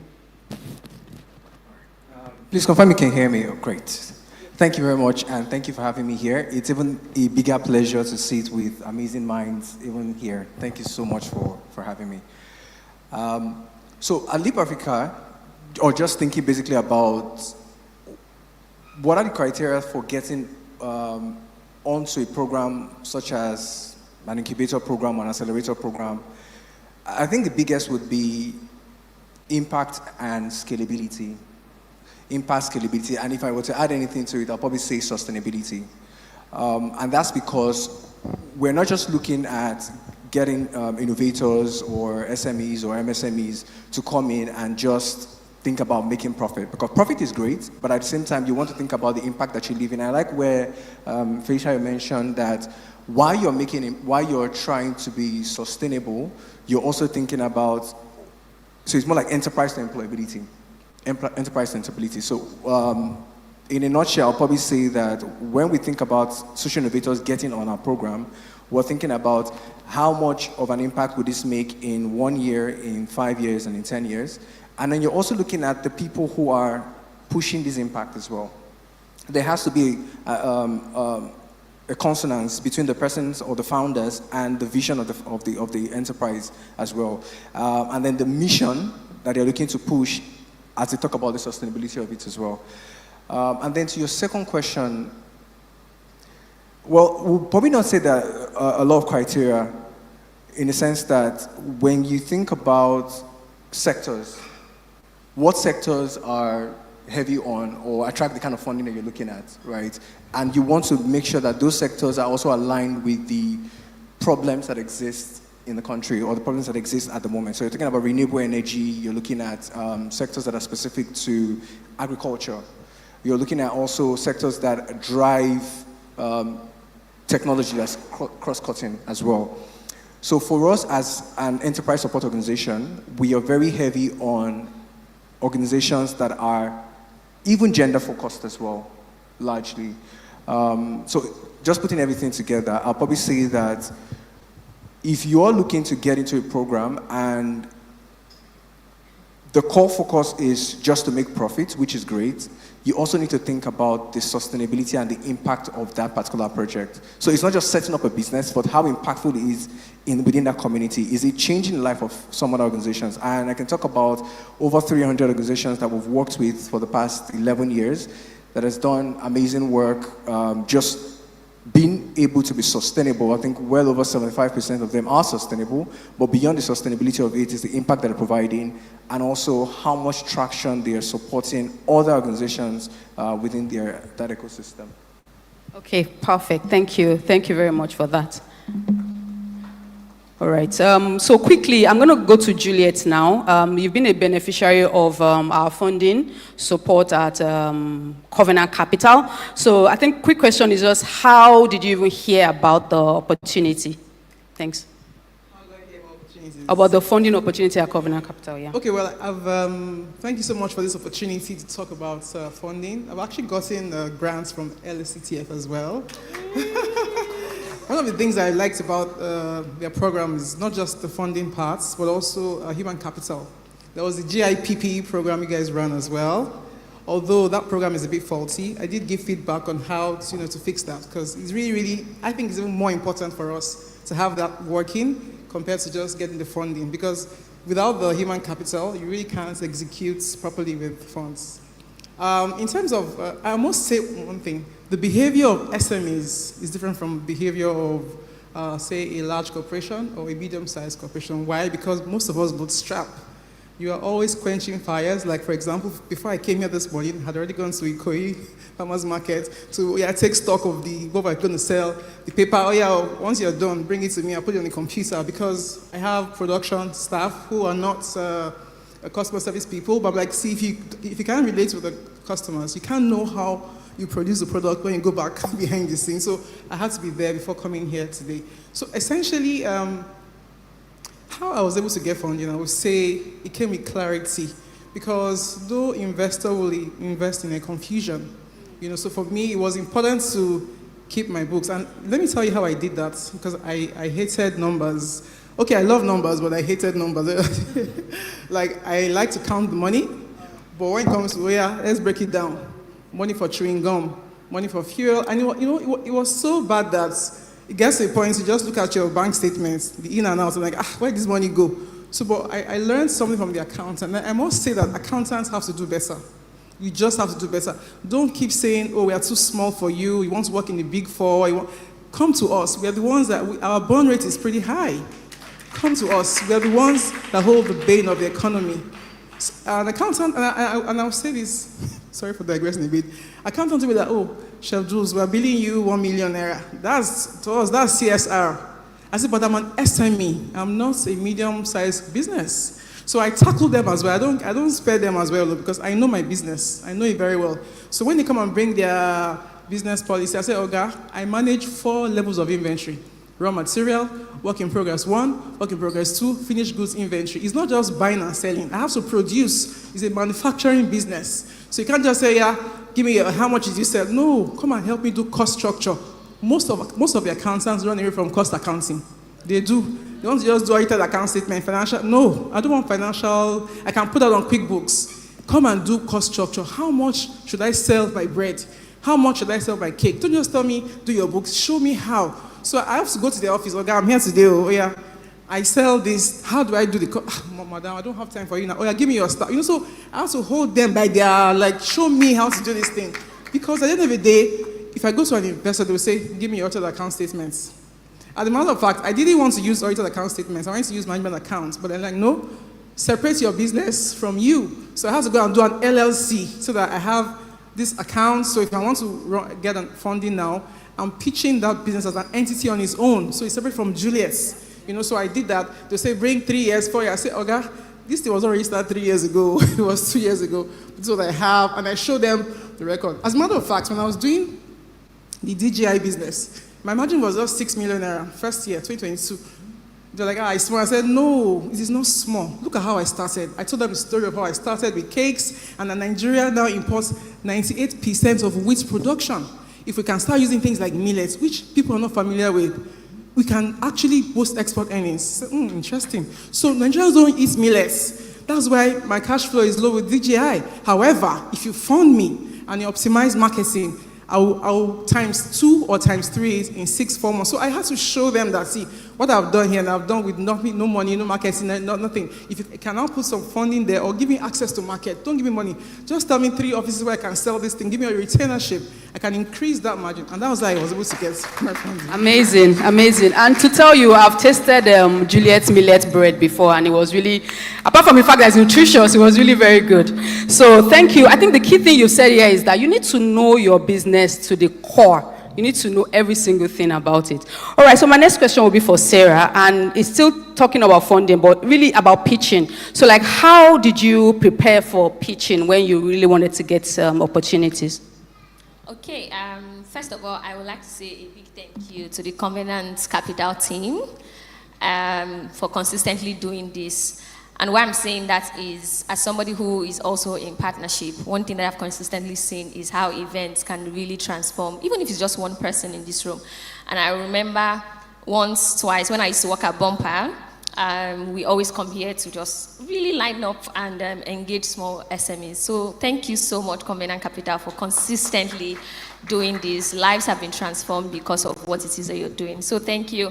So to the question about pitching, I think I will just give a bit of context. And when I'm speaking, even if it's just 1 or 2 or 3 people who I'm speaking to, I really hope that this inspires you. I started my business in 2017, Sarah Kasim, and the first grant that I got was from the Tony Ilmilu Foundation in the same year, 2017, $5,000. And I remember that day because I was serving at Ibadan. It was on a Thursday. I was just scrolling through Instagram, and I saw that application.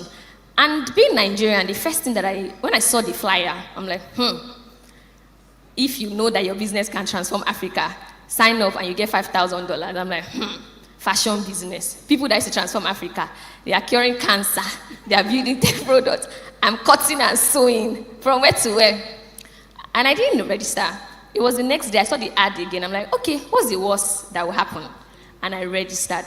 And I remember after I registered, I got a call, or maybe punching it, I don't know, but I got a call, blah, blah, blah, you got the grant, blah, blah, blah, you need to do this 12 weeks of training, and so on and so forth.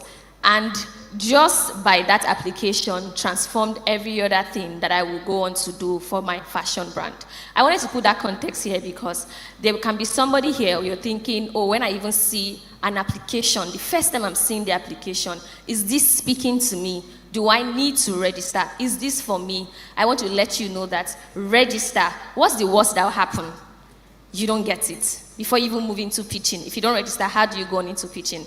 So to the question on how to pitch, I was very glad when our keynote speaker spoke to data, because as small businesses, you don't understand the value that you bring to the economy. Did you see that data that was projected? How many percent of what it is that we contribute as small business owner? You can think, oh, I'm just making this revenue, I'm doing this, I'm doing that, but you don't know the magnitude of what it is that you're contributing to what is happening in the country and globally. So nobody knows the story, the hard work, the tenacity, the determination on everything that you have to do to grow a successful business. When you're pitching, I understand that yes, you have to hold your template, your numbers, and everything, but always make sure that you can tell your story, that anyone who hears that story can buy into the passion that you have. Because there's always a first time for everything. The first time you try, you don't get it. The second time, just keep refining your story. One thing I always say is for business owners, we always focus on so many other things and do not focus on how our story is helping grow the economy and even growing and employing labor.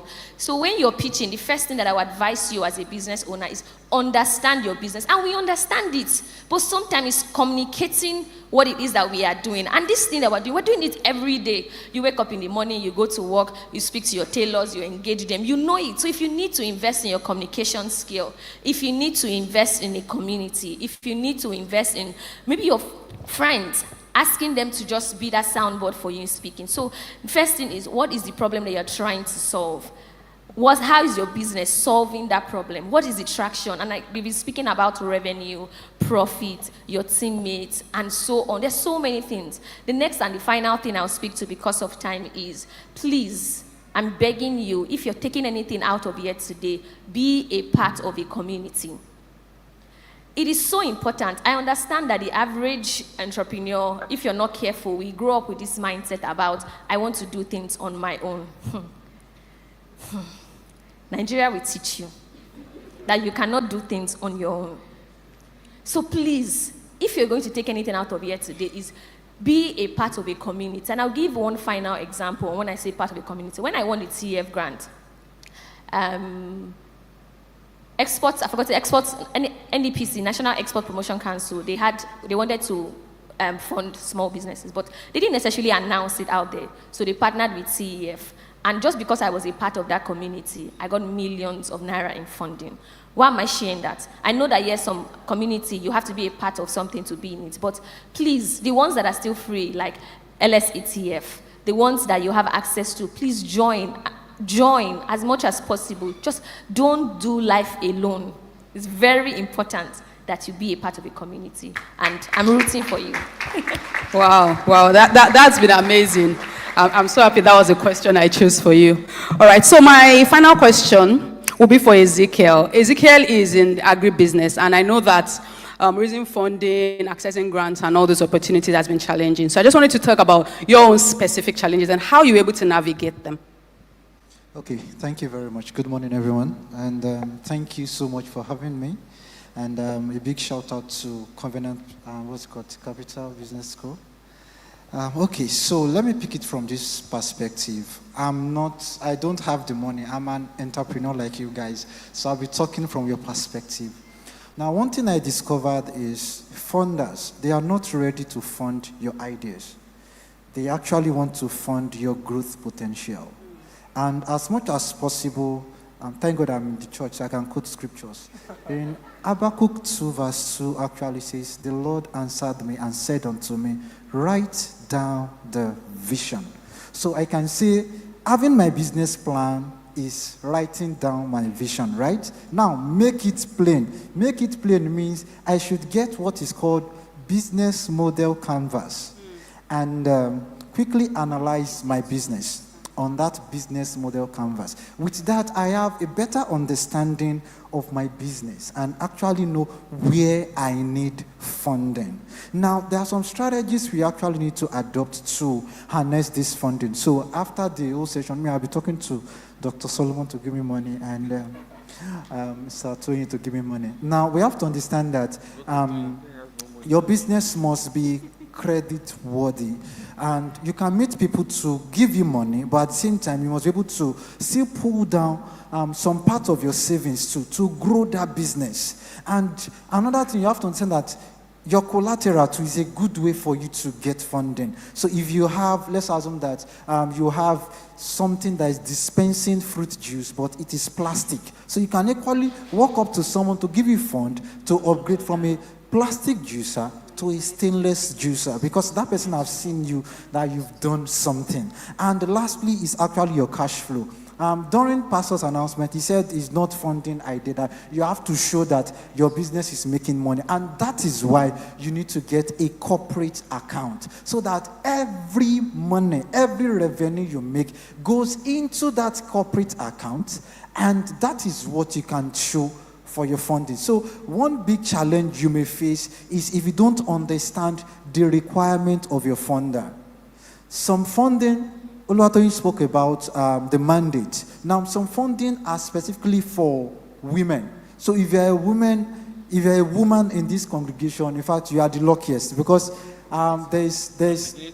there's tons of funding for you guys. So all you need to do is to just go out there, look for gender-based funding, and pitch your business. Remember, you have your BMC now, your business model canvas. Pitch your business to key into that funding specificity, right? Now, another thing again, you have to understand that there are some funding required for sustainable businesses. There are some funding that funds SDGs business. So you have to look at your business. How does it key into sustainable development goals? So you can go online, search for SDGs, and look at how your business are fulfilling this part of sustainability, right?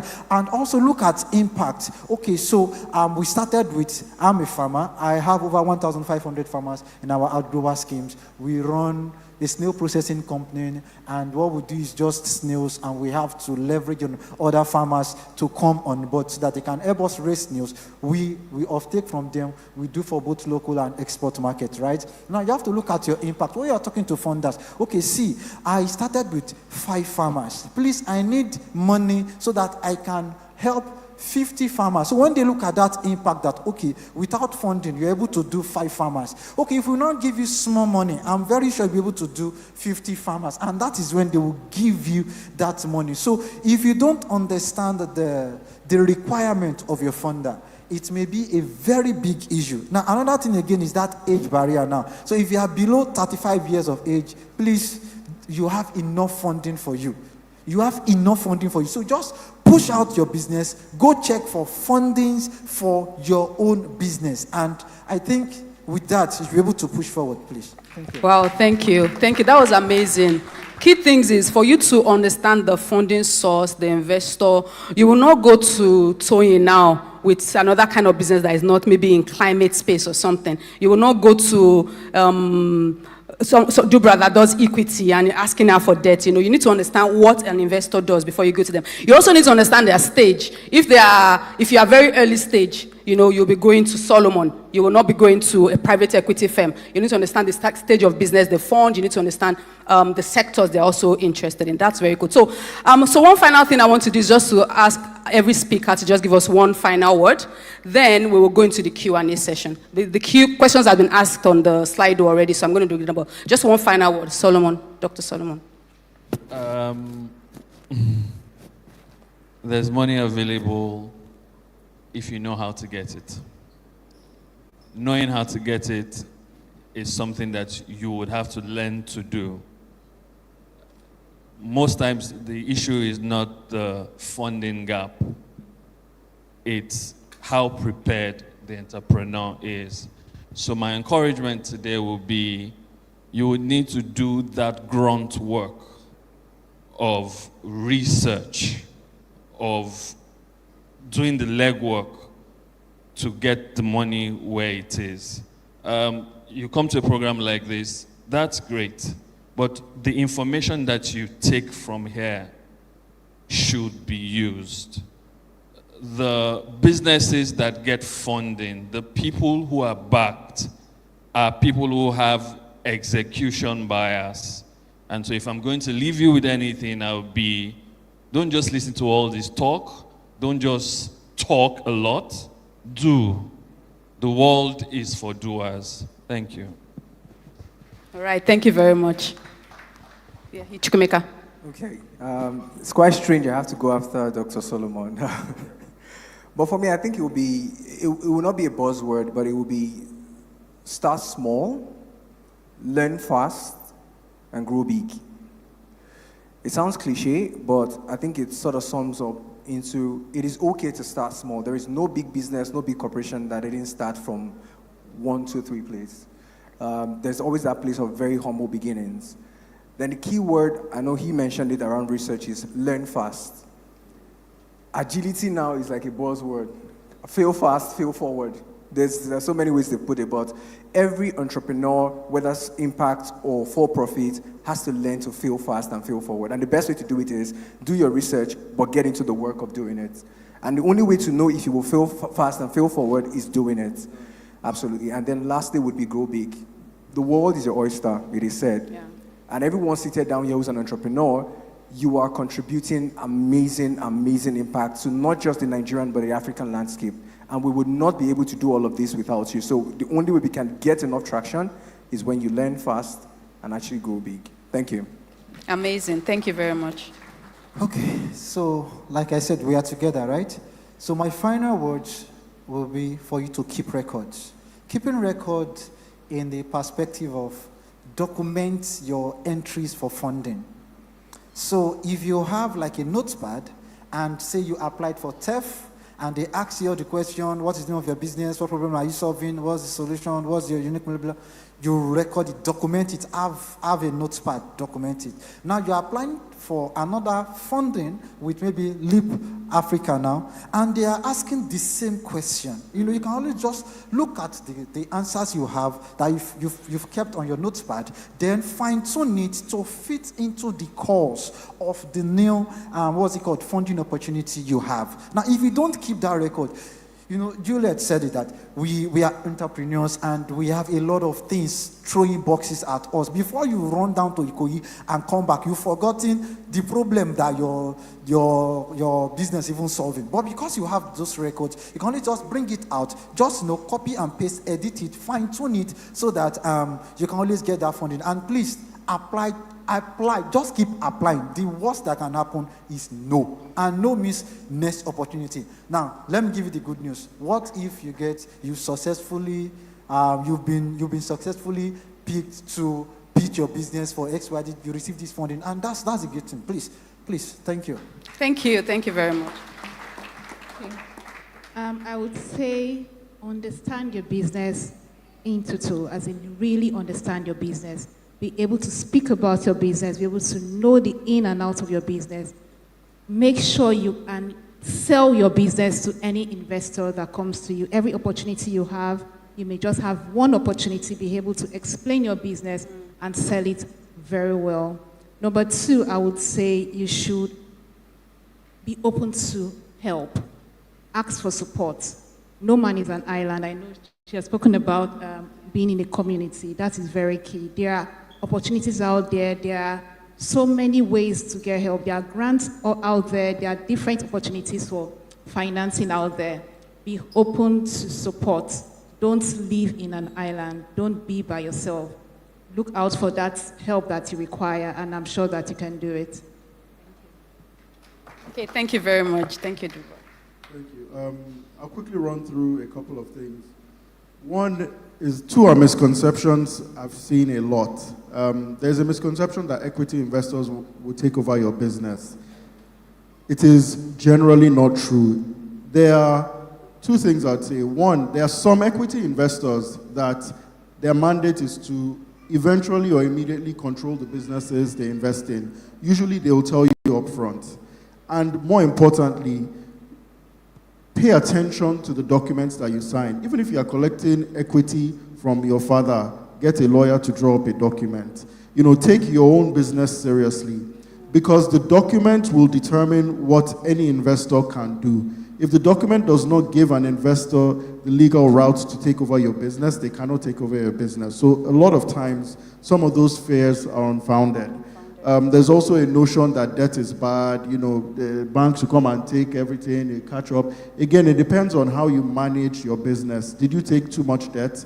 Did you take the wrong cost of debt?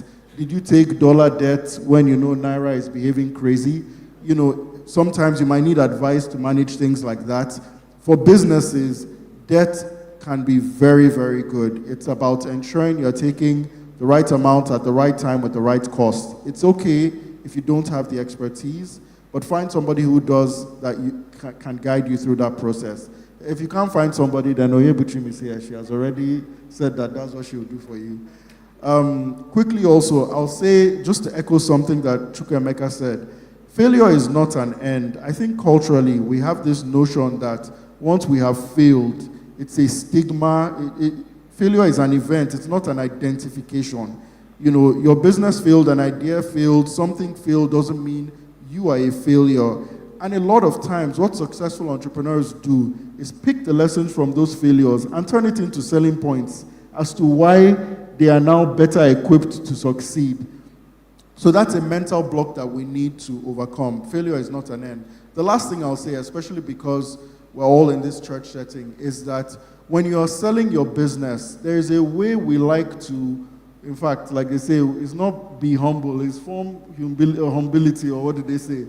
No, you need to be able to convince people that you are backable, you know what you are doing, you see a big picture, like you said, the vision, you've written down the vision, and it's compelling. And I've seen a lot of people who sell themselves short because in their minds, they need to be humble.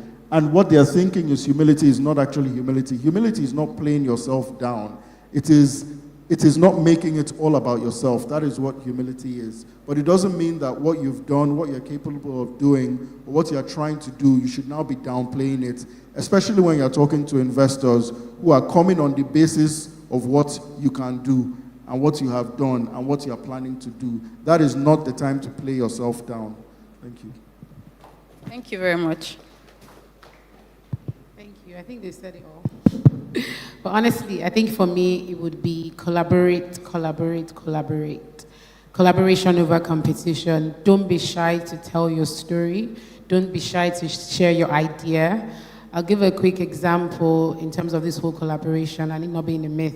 There was a lady that had missed one of our cohorts, females again, I'm pro-women, and she had come to me at an event and she said, look, that I missed the cohort, but I'm an AI enthusiast, but I have a passion for fashion. So I'm like, oh, that's fantastic. Have you considered marrying the two?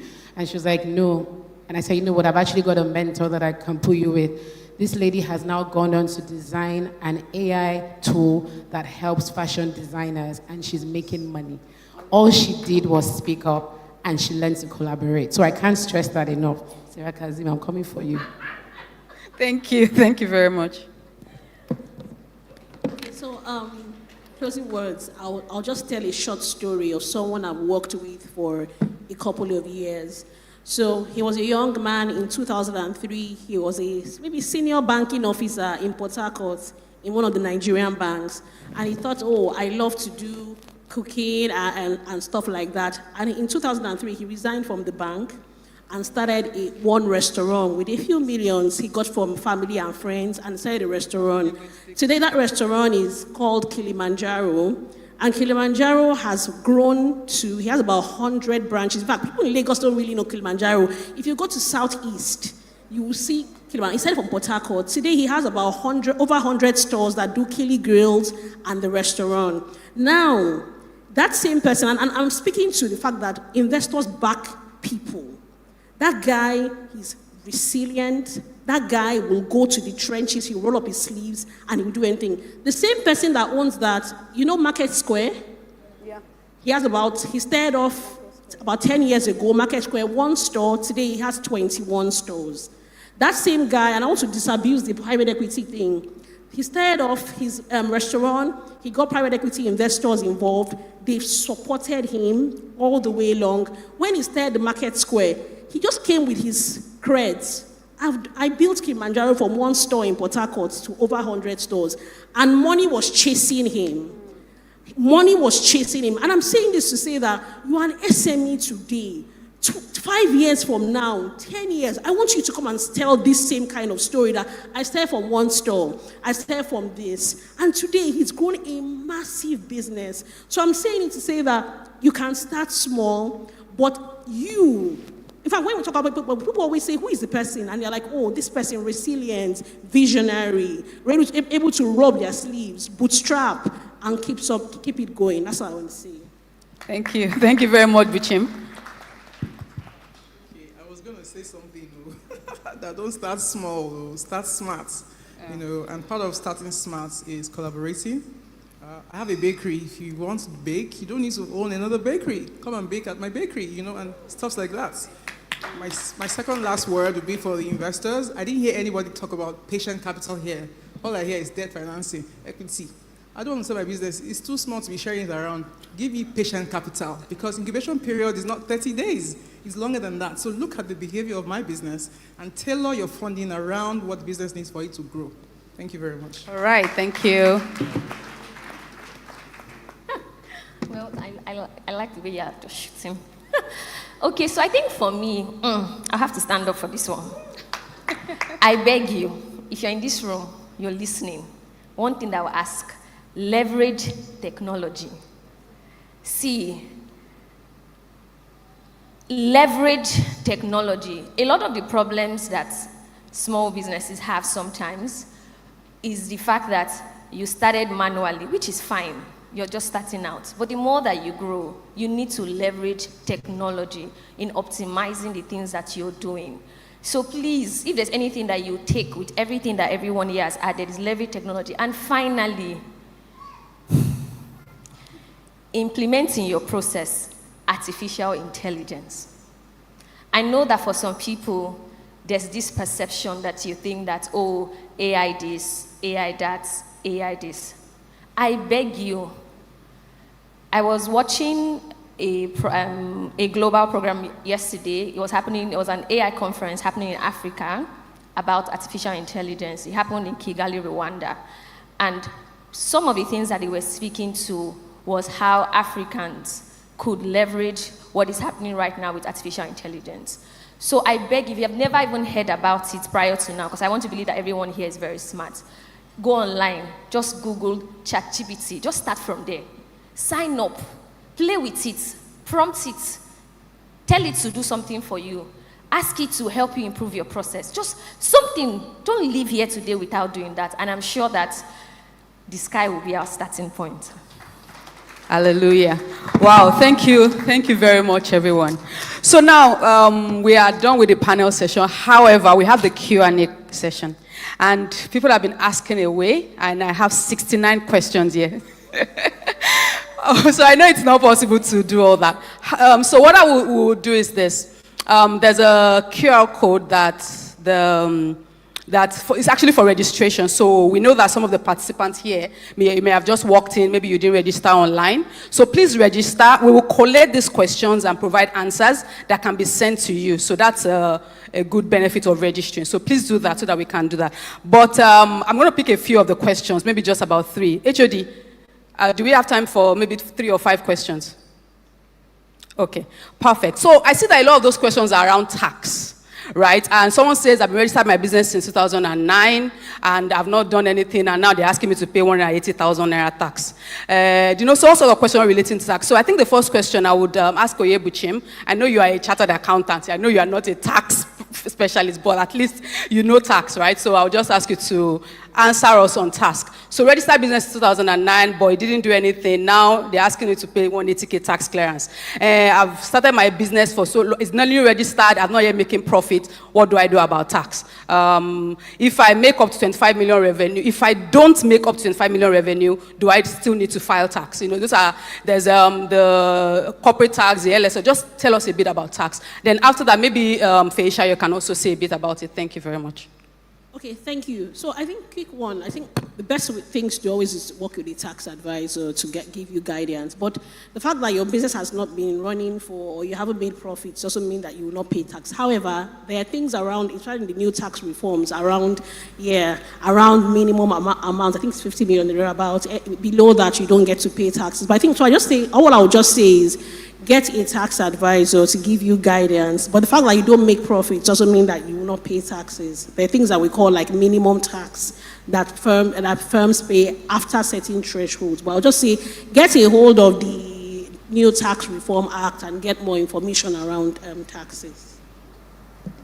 She's actually hit the nail on the head, but I'll just add to that we have LRS partnership. So please, if you have any specific questions for those individuals, please get my details and I can get a session where they can help you out. But the honest truth is everyone should be registered to pay tax and should be paying tax because it's a minimum threshold. So for that guy that highlighted that he hasn't made a profit, there's a way that they can find out how much you're owing. So it's important to just get the right advice and we can help with that.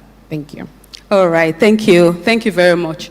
So the next question, someone here asked a question about real estate. I mean, we talked about agri, impact business, but how do we fund real estate business? So someone here is saying, how do I get funding or investors for my real estate business? Dubra, would you like to try that?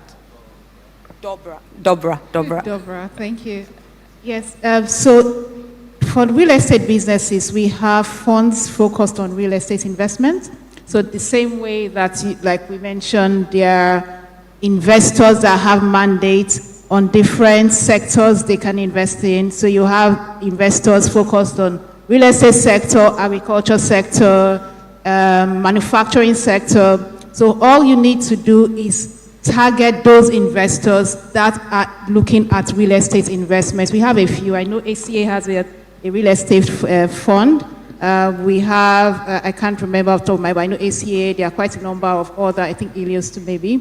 So there are quite a number of PE funds that actually are focused on this sector. So what you need to do is do your research and target those investors that are looking at those sectors. These are PE investors as well. I'm sure even venture capital investors as well, probably some of them will be looking at those sectors. So just locate those particular investors that are interested in those sectors to be able to make those investments. I'll chime in there to say that angel investors, like I mentioned, from the way they are, would more naturally than any other sector tend towards real estate. So look around for the work going on at land. Okay, I think that kind of person should talk to angel investors. I know top of my head that an angel would rush towards a real estate deal than anything else first. So just wanted to put that there. Sorry, can I just add? Please go ahead. So what I wanted to add, the person who asked that question, and for everyone in this room, I know I spoke to joining community. Church also has something called Covenant Community Group. So please, when it's time, join those kind of community. And one of the biggest community within the Covenant Community Group is actually the real estate. It's popping. It's popping so that you're not doing life alone. And when you have these kind of questions, you can ask people who are also in that sector how they've done it. And you know how they say it's easier for you to follow somebody who knows road and has succeeded at it. So please join Covenant Community Groups too. Okay, thank you very much. All right, specific question to Faisal. It says, does LS ETF give funds to startups to start up capital in manufacturing, especially working capital? So we do, but manufacturing is above my pay grade. Oh. That's the honest truth. But I wouldn't discourage you because, like I said, if we're not able to, we can find partners that can fill that gap, provided you can prove a viable business case. Okay. Question on technology. So it said that there are funding opportunities for service-based technology business that you don't have any proprietary technology products. You're just a service, perhaps maybe you build websites. I'm just using that as an example. What kind of funding opportunity would that kind of person access? Anyone can take it, really. Okay, so are there funding opportunities for service-based technology businesses? No proprietary tech product, but viable tech services. I can take that. So I think it depends on the space and what the need is that is being addressed. So to give an example, there are some spaces where you'll find venture investors and they're really looking at the opportunity to access a market. It's not necessarily that the product is brand new, you've developed something that nobody else has developed, but it's really your ability to access the market. But it's very specific, so it's hard to give a general, it's possible, but it depends on what sort of opportunity the person has in mind. Yeah, please. I think it's just similar to what he had mentioned as well. So I think it has to be tied to a sector. It has to be sector, that service has to be attached to a certain sector. And more often than not, that's why you see catalytic capital, the patient capital you're talking about coming as well. So for example, let's say that the technology is working for the creative industry or working for something in health or can cut across all of it. What you can get is some level of funding that some patient investors can support with to see how that technology, maybe not with some proprietary rights to it, can support a variety of sectors. So what I'm saying in essence is that particular technology has to be sector agnostic or sector cross-cutting, right? It has to be attached to a certain sector to provide a certain level of support. That way you get some level of either venture philanthropy or patient capital to support with that. But yes, there are funding opportunities available for that. Okay, thank you. Now, this person says that does a business need to be registered as a limited liability company to receive funding? He said because many entrepreneurs choose to just register as a business name.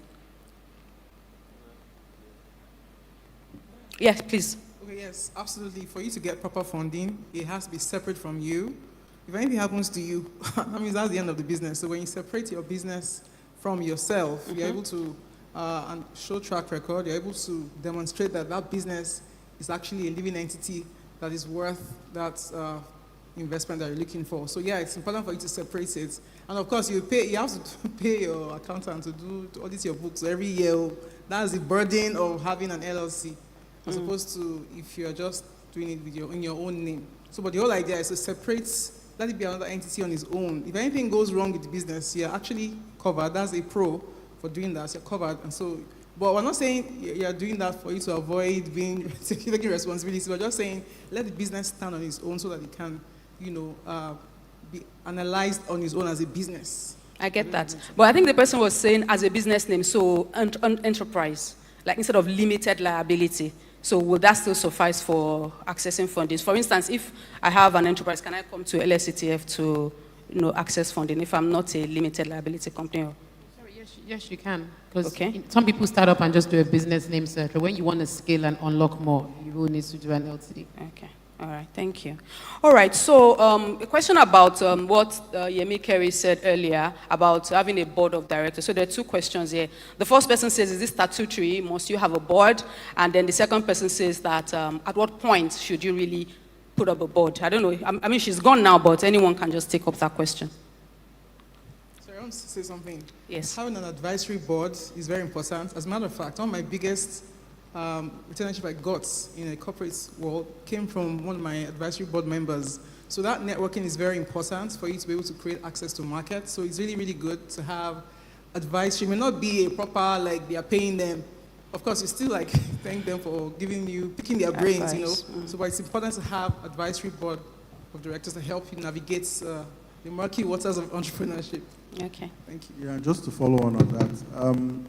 There are two things. An advisory board is not a governance organ. Director, yes. It's an advisory organ, and it's very essential for the reasons that she mentioned. Because even if you know your work excellently, maybe you're in a regulated space and you need a lawyer, or you know your work, you need somebody who is great with marketing. Like, you should pick your advisory board based on the things that you need. Know yourself, know your gaps, pick your advisory board based on the things that you need.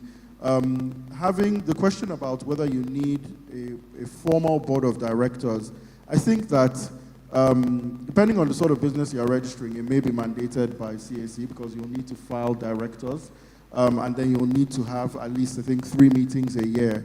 But really, I don't like people to think of the boards as a sort of regulatory required organ.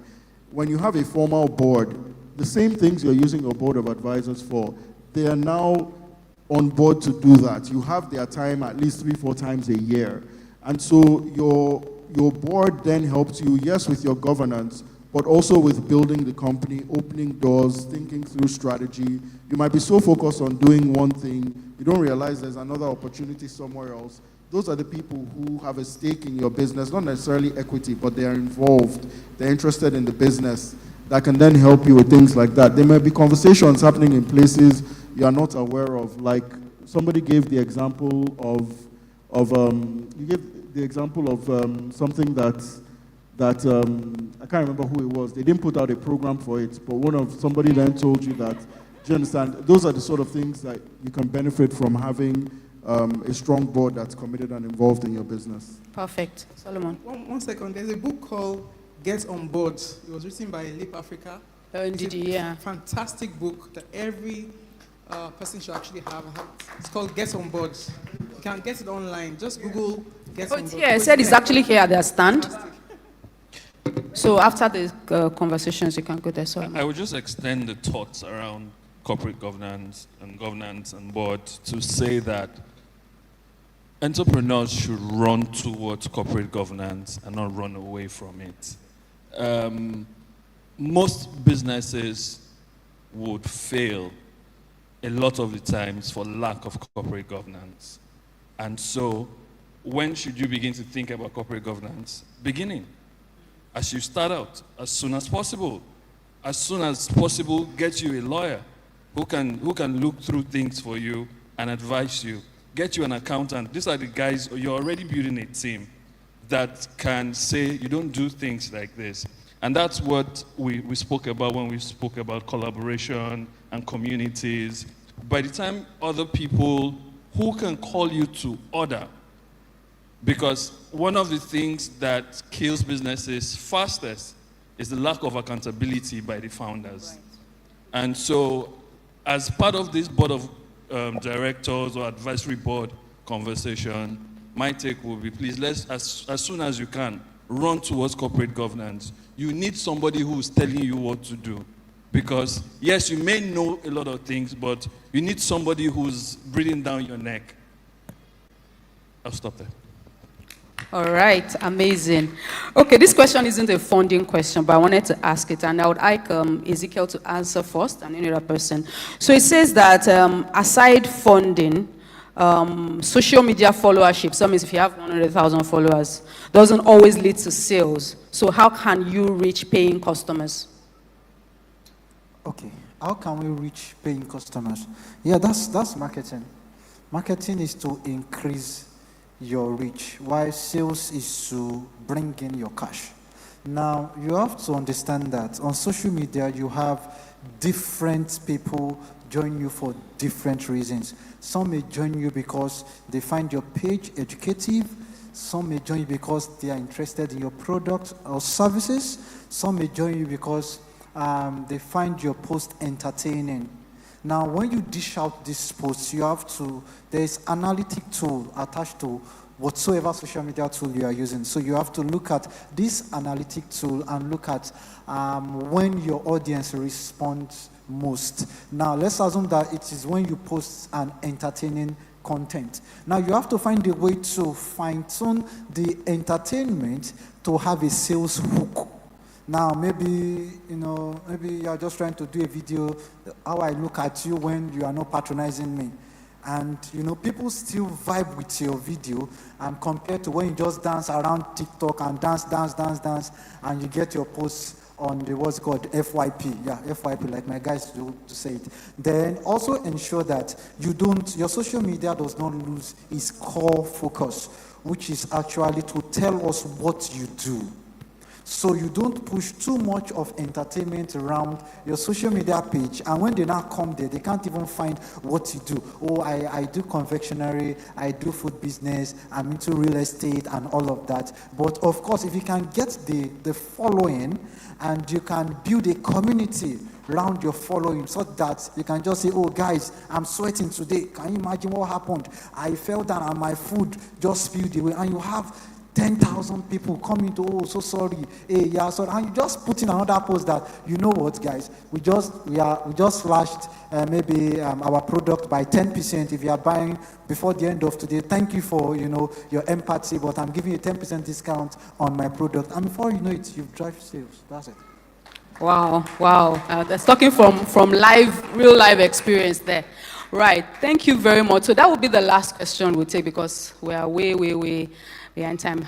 So I would like to, but before I do the vote of thanks, we're doing a session after this where we'll call on a couple of people to come and pitch their business just in 2 minutes, and I'll read out the prizes afterwards. So I just wanted to kind of mentally prepare yourself. No PowerPoint or anything, just come out and prepare yourself. So I would like to say thank you to every single one here. Other questions that haven't been answered? I'm sorry? Will we get the other questions that haven't been answered? Because we answered 8. Yes. We have so about 61 questions are coming. Up to 70 now, actually. Okay, good. So, and I don't think we took up to 10 of them. So, right. Thank you very much, everyone. This was a very good session.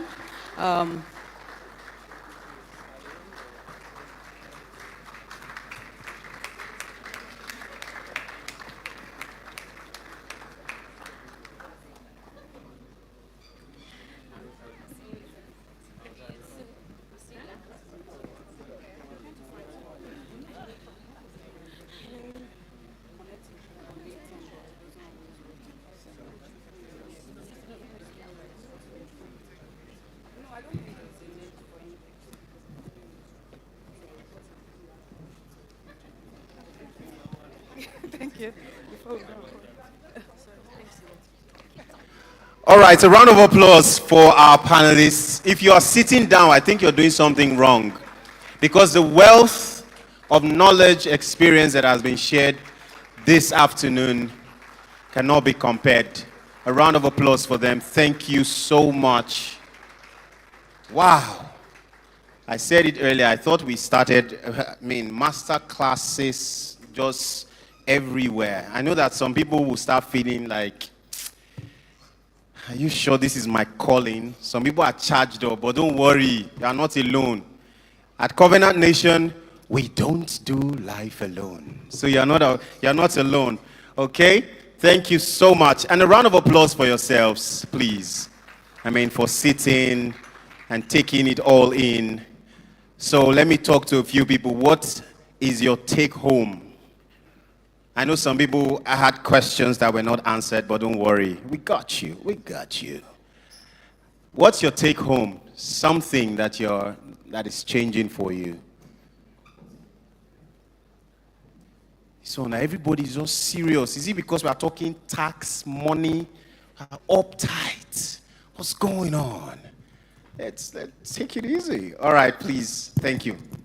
Yeah, thank you. My name is Yetunde Laura. I'm the founder of Dream Body by Laura Limited, a company that helps men, women, busy executives generally to transform their health and weight so they can prevent untimely death. And we do this without gyms, without diets, without drugs, without teas and all of that. So my take home from this meeting is to go put my house in order so that I can access funding and also to look into corporate governance. I am beginning to see the need to get that seriously set up so that we can scale and impact beyond the 5,000 people that we have already impacted all over the world. Thank you. Thank you so much. A round of applause for her. Okay, let's just go straight into the next segment. And it is the live pitch. Should we call it competition? Because it's looking like it.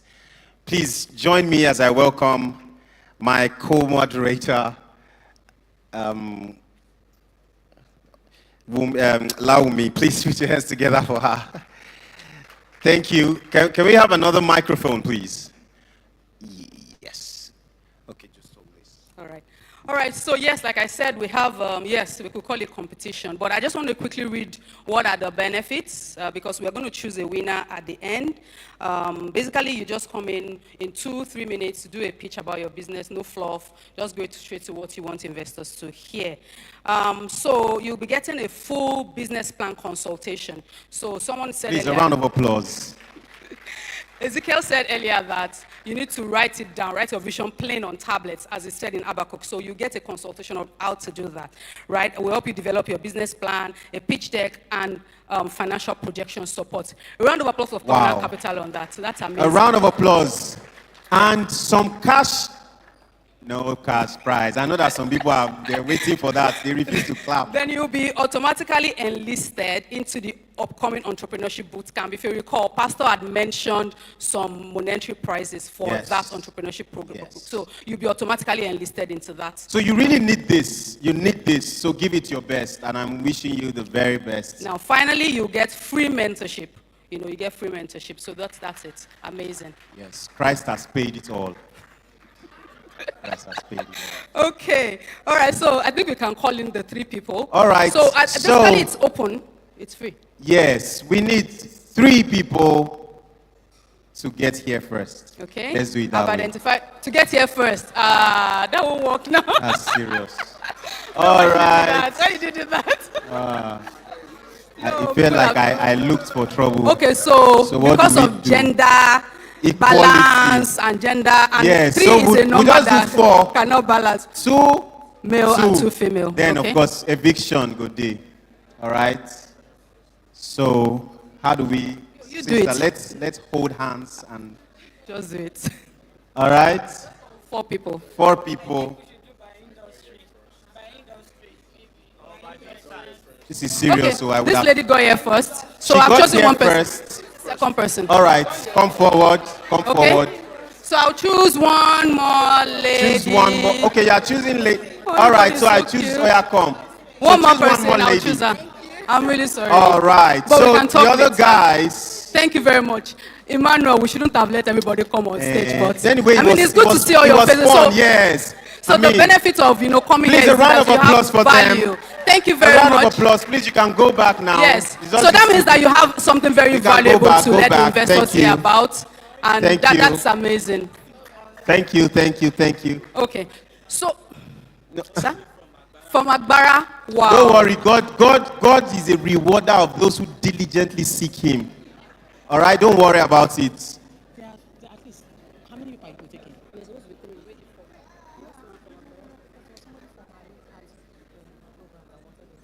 I'm sure there will be other opportunities. All right, so do we have a plan, a new plan, new No strategy? new plan. Oh, No new okay. plan, except maybe we're considering taking one more person. One But more person. Let's check the time. Let's check the time first. So let's start 3 minutes max so that we can get this done in 12 minutes. Please, what to media timer? Yes, So what to media, please? 3 minutes, and do we have a timekeeper? You just hear time up, time up. There's a timer, please. Yes. Your product. Did you know there was going to be a pitch? It came with products, full products. Should we allow products? Is it edible? Is it something that we can eat afterwards? You have your product. You already are here with it. This is what? It's not something we can eat. Some people are hungry now. How do we? So our speakers, our panelists here will be judging. So we can do that quickly. So the 3 minutes, the time starts now. First, number 1, number 2, number 3, number 4. All right. Hello. Okay, I am Bukola Olatunde Israel. I'm an educator. I work with children and their families. I'm representing Leonard Square School. Leonard Square School educates children from low-income families in Ajunwa, Ogun State. And we do that basically because Mr. Aderele, a regular person, earns less than $5 per day. Anyone who earns less than $5 per day is barely able to cater for their basic needs. Hence, Leonard Square School is targeting low-income earning communities so that we can provide quality education for them. Leonard Square School is a school that is targeted at people, like I had said, but then our market strategy is reaching out to people that can pay in installments. They can pay daily, they can pay the way, please can you allow me to start? I'm agitated. So over the years, we have over 100 students now, and we've been able to, with less than $30 tuition in a term, they are able to access quality education and affordable prices. They're able to have access to good teachers. We have furnitures, and we're able to take away children from the streets. We're looking forward to raising grants that will help us to be able to reach out to more families in our community. Currently, we have more than 100 students in our school. We have our primary and our nursery and primary school already approved, and we're working on approving our college. And we look forward to reaching out to more people in our communities, and we'll be able to do so when we have more people interested in our business. Thank you.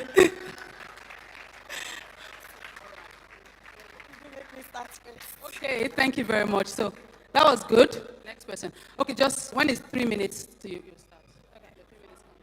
Hello, everyone. Good afternoon. My name is Titi Ogunbanwo, and I'm building one of the largest FMCG in Nigeria. What we do is we produce a lot of different flours. So to start with, I like eating healthy, and when I try to buy some of the products I see, I find that they are not giving me what I needed to give. They have been mixed with some kind of stuff, and that was really the goal, to actually create one of these flour products. To tell you, we've done a lot of back work, all right? All our products are shelf ready, and what we currently have is we are present in about 40 supermarkets in Lagos. At the moment, we are really trying to expand. We need corporate governance. We need people that can handle a lot of different bits in the company because of how large we are growing. But not only that, we need to tackle distribution. We are currently trying to tackle the open market as well as supermarkets, but it's a really large market, and we are really struggling with that. So one of the reasons I'm here today is because I know there's a lot of us here in the agribusiness space, in distribution. that want to push for healthy food in their communities. And I'm really hoping that, after this, we can think, we can come together and try to build the future that is healthy. Thank you, guys.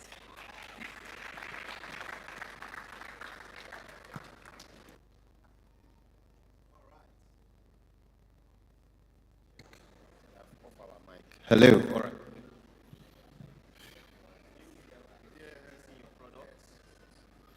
Okay, good morning, everyone. Thank you very much, Covenant Capital, for this opportunity. So, my name is Joseph Abani. I'm building a beauty brand. We solve beauty problem for individuals, for females that are not very confident about their skin, as it were. We have a number of products. And we supply about 100 supermarkets across the country. We have over 20 products that are registered with NAFDAC. We're actually also trying to expand our market reach towards having our own stores. So we're looking at raising funds to do that. We support women. We're gender focused because our products are more inclined to appeal to the female gender. Most of our staffs are females. We have over, I think, 90% of our staffs are actually females.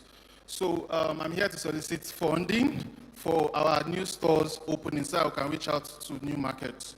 Thank you very much.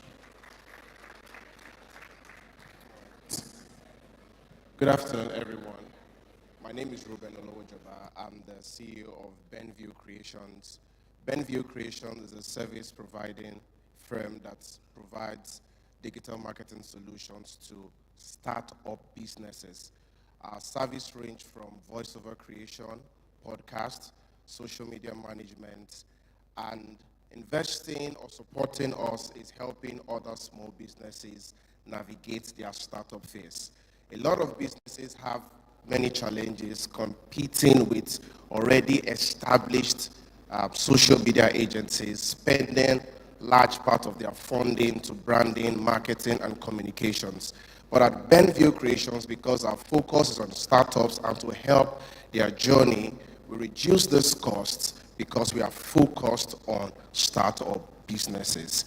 And investing in us, training us, or giving whatever your business can will help us to reach out to more businesses, help them beat down the cost of social media management and their communication skills, helping them to navigate the beginning of their journey to getting funding and also establishing their businesses. Some of the brands we've worked for in the past, Bumper, I created the last voiceover for Bumper. I have my voiceover here with me, I can show you. And we want to be able to help other startups communicate their businesses and reach their very own audience. Thank you. All right, amazing. Thank you very much, all of you. So I would ask you to come down from the stage and take your seats. We have judges that are going to judge Onyebuchim, and Chikemeka would give in the scores. But before we get there, so Covenant Capital has been doing a lot of work in supporting SME business owners. And one of the beneficiaries that we've taught the whole process is here.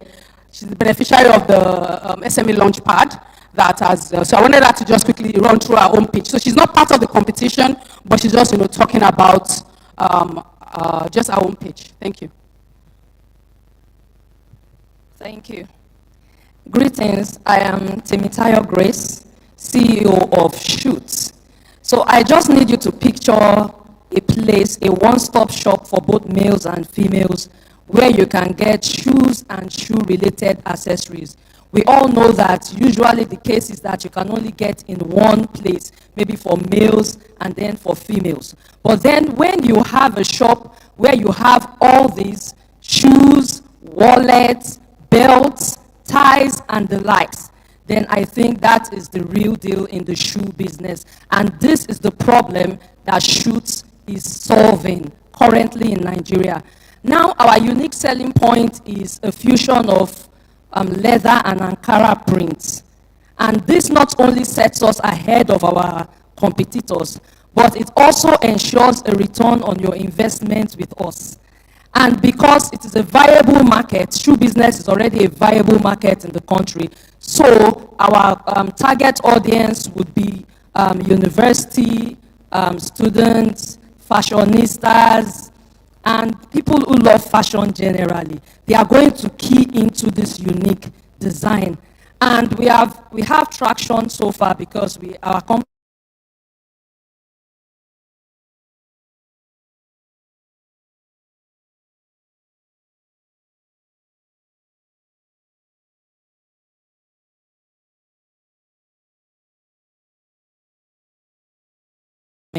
Thank you. Amazing, amazing. So you can see the clarity in her pitch. She was short. Yes, she told us what she needed the funding for. She told us her value proposition, her unique selling point. Oyebuchima, are you ready for us? So I'm going to call on Oyebuchima and Chukwemeka. They are the judges for the competition that we had earlier, and they're going to choose the winners. They are deliberating and trying to make a decision. Please, thank you very much.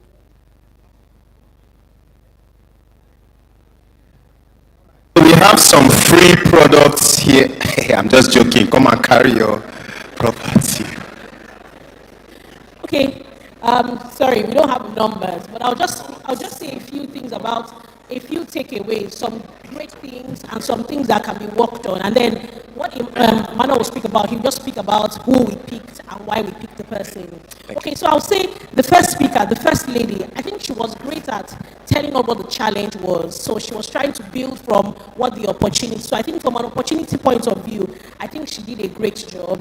I think for the others, for a couple of others, I think the second lady also tried to build what the challenges were in terms of and what she was trying to solve for. I will just say also that from a perspective of being able to present the product, I think the second guy did a great job. He first of all spoke about things around where his distribution is today, 100 stores, he's doing beauty products. He spoke about that his products are registered. So he said with NAFDAC. So that's something to also think about. What kind of certifications and standardization can you give to your product? I think his products were also aesthetically pleasing as well. The snag there was that he didn't try to tell us what he was solving for. He just said beauty products. So I said, okay, is it faded skin? Is it to make our skin lighter? Is it to make our skin healthier? He really didn't speak about what that was about. But also,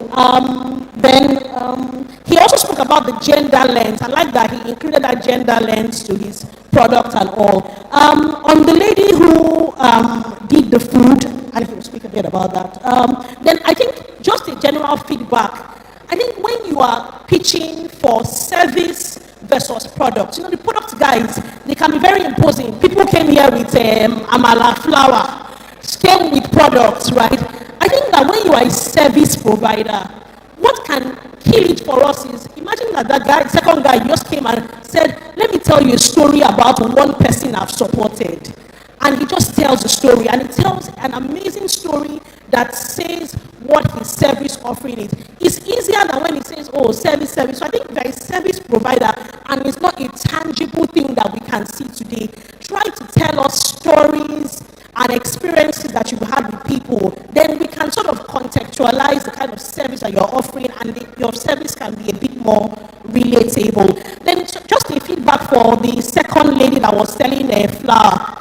You don't say things like, we are struggling with this, we are struggling with this. Just say, oh, they are learning points for the business. So we can do better with X, Y, Z, right? And a general feedback across everyone, there was no call to action for some people. Things like, oh, I would like 5 million naira. So if I wanted to give you, if I had 10M now to give, I don't know who to give now the money to, because you didn't tell me and all that. But I think, the second, and then he will speak about our winner. Okay, thank you very much, Oyebuchi. It's difficult to be in this position because we only have 3 minutes to make this presentation. So I first of all want to say very big congratulations to every single person who has pitched so far. Please give yourselves a round of applause. If you stepped up here and you presented. And like we said before, that is how it is. You only have 30 seconds to tell us why you should get X amount of money. And that's the truth. You will meet investors everywhere. You should always be investment ready. It might not be money now. For one person, it is mentorship. To another person, it is corporate governance. To another person, it is that social mobility or social capital that we're talking about. So it was very difficult to pick the winner. I don't know if I can plead to have two winners. Is it possible to have? It's hard. I like the fact that I'm putting them on the spot. So it's possible. All right.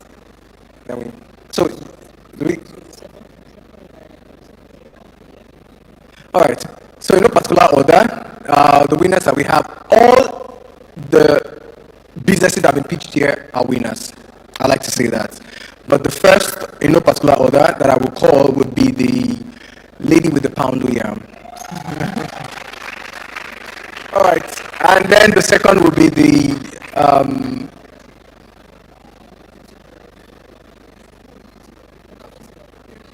and then the second would be I think the product guys have it. The first guy with the beauty product as well. So very big congratulations to you and to you as well. Thank you very much. Thank you. Wow, thank you. Thank you so much, Kumeka. Thank you, Buchim. So can we just have your name and your business name? Because I just hear a lady with the pound yam and so can you come up stage, the two of you? Where's the other lady? The winners, please.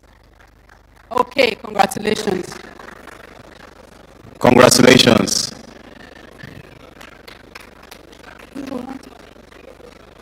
Our camera crew, is anyone here to just capture their faces so that we have this on record? Camera guys, anyone?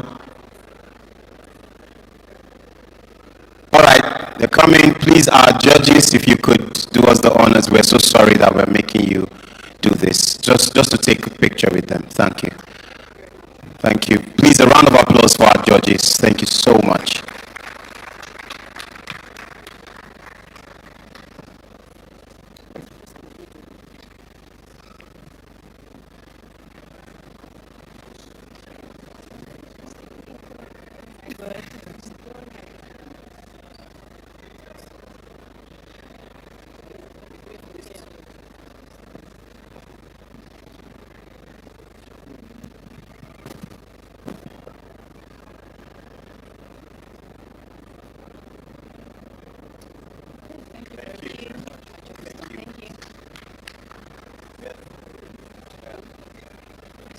All right, thank you. We are almost done. Please, a round of applause for our judges and the winners. It has been a delight doing this. Thank you so much. I think this is almost the end of the conference, and I'm sure that you have learned something. You're going home and changing something about your business and changing your mindset. It has been good doing this. My name is King E. Apemike, and this is part of what I do. I am also a voiceover actor. I am the global voiceover for the Covenant Nation Global. So you probably have heard my voice severally. I'm also the pioneer of, the convener of the voiceover conference, Africa's pioneer and biggest voiceover event. So I'm using this opportunity to also invite you to the Voiceover Conference 6.0 at the Covenant Place, Igomu, on the 27th of June, 2025. So you're all welcome to come here and join me. If you want to know more about our industry, I'm very open. So thank you so much. You're supposed to now meet the different businesses that are exhibiting. We have Sycamore, Nigeria. We have Smiden, Outlier Venture Lab. NASA, is that Nursel, MFB. We have LSETF, you know what that is, Leap Africa, HH Holdings, Joseph Business School, First Bank, Founders Institute Lagos, Joseph Business School, 8th Gear Hub, and Venture Studios. Please interact with them, ask questions, and get something going for your business. It has been a delight. Thank you so much. And and God bless you.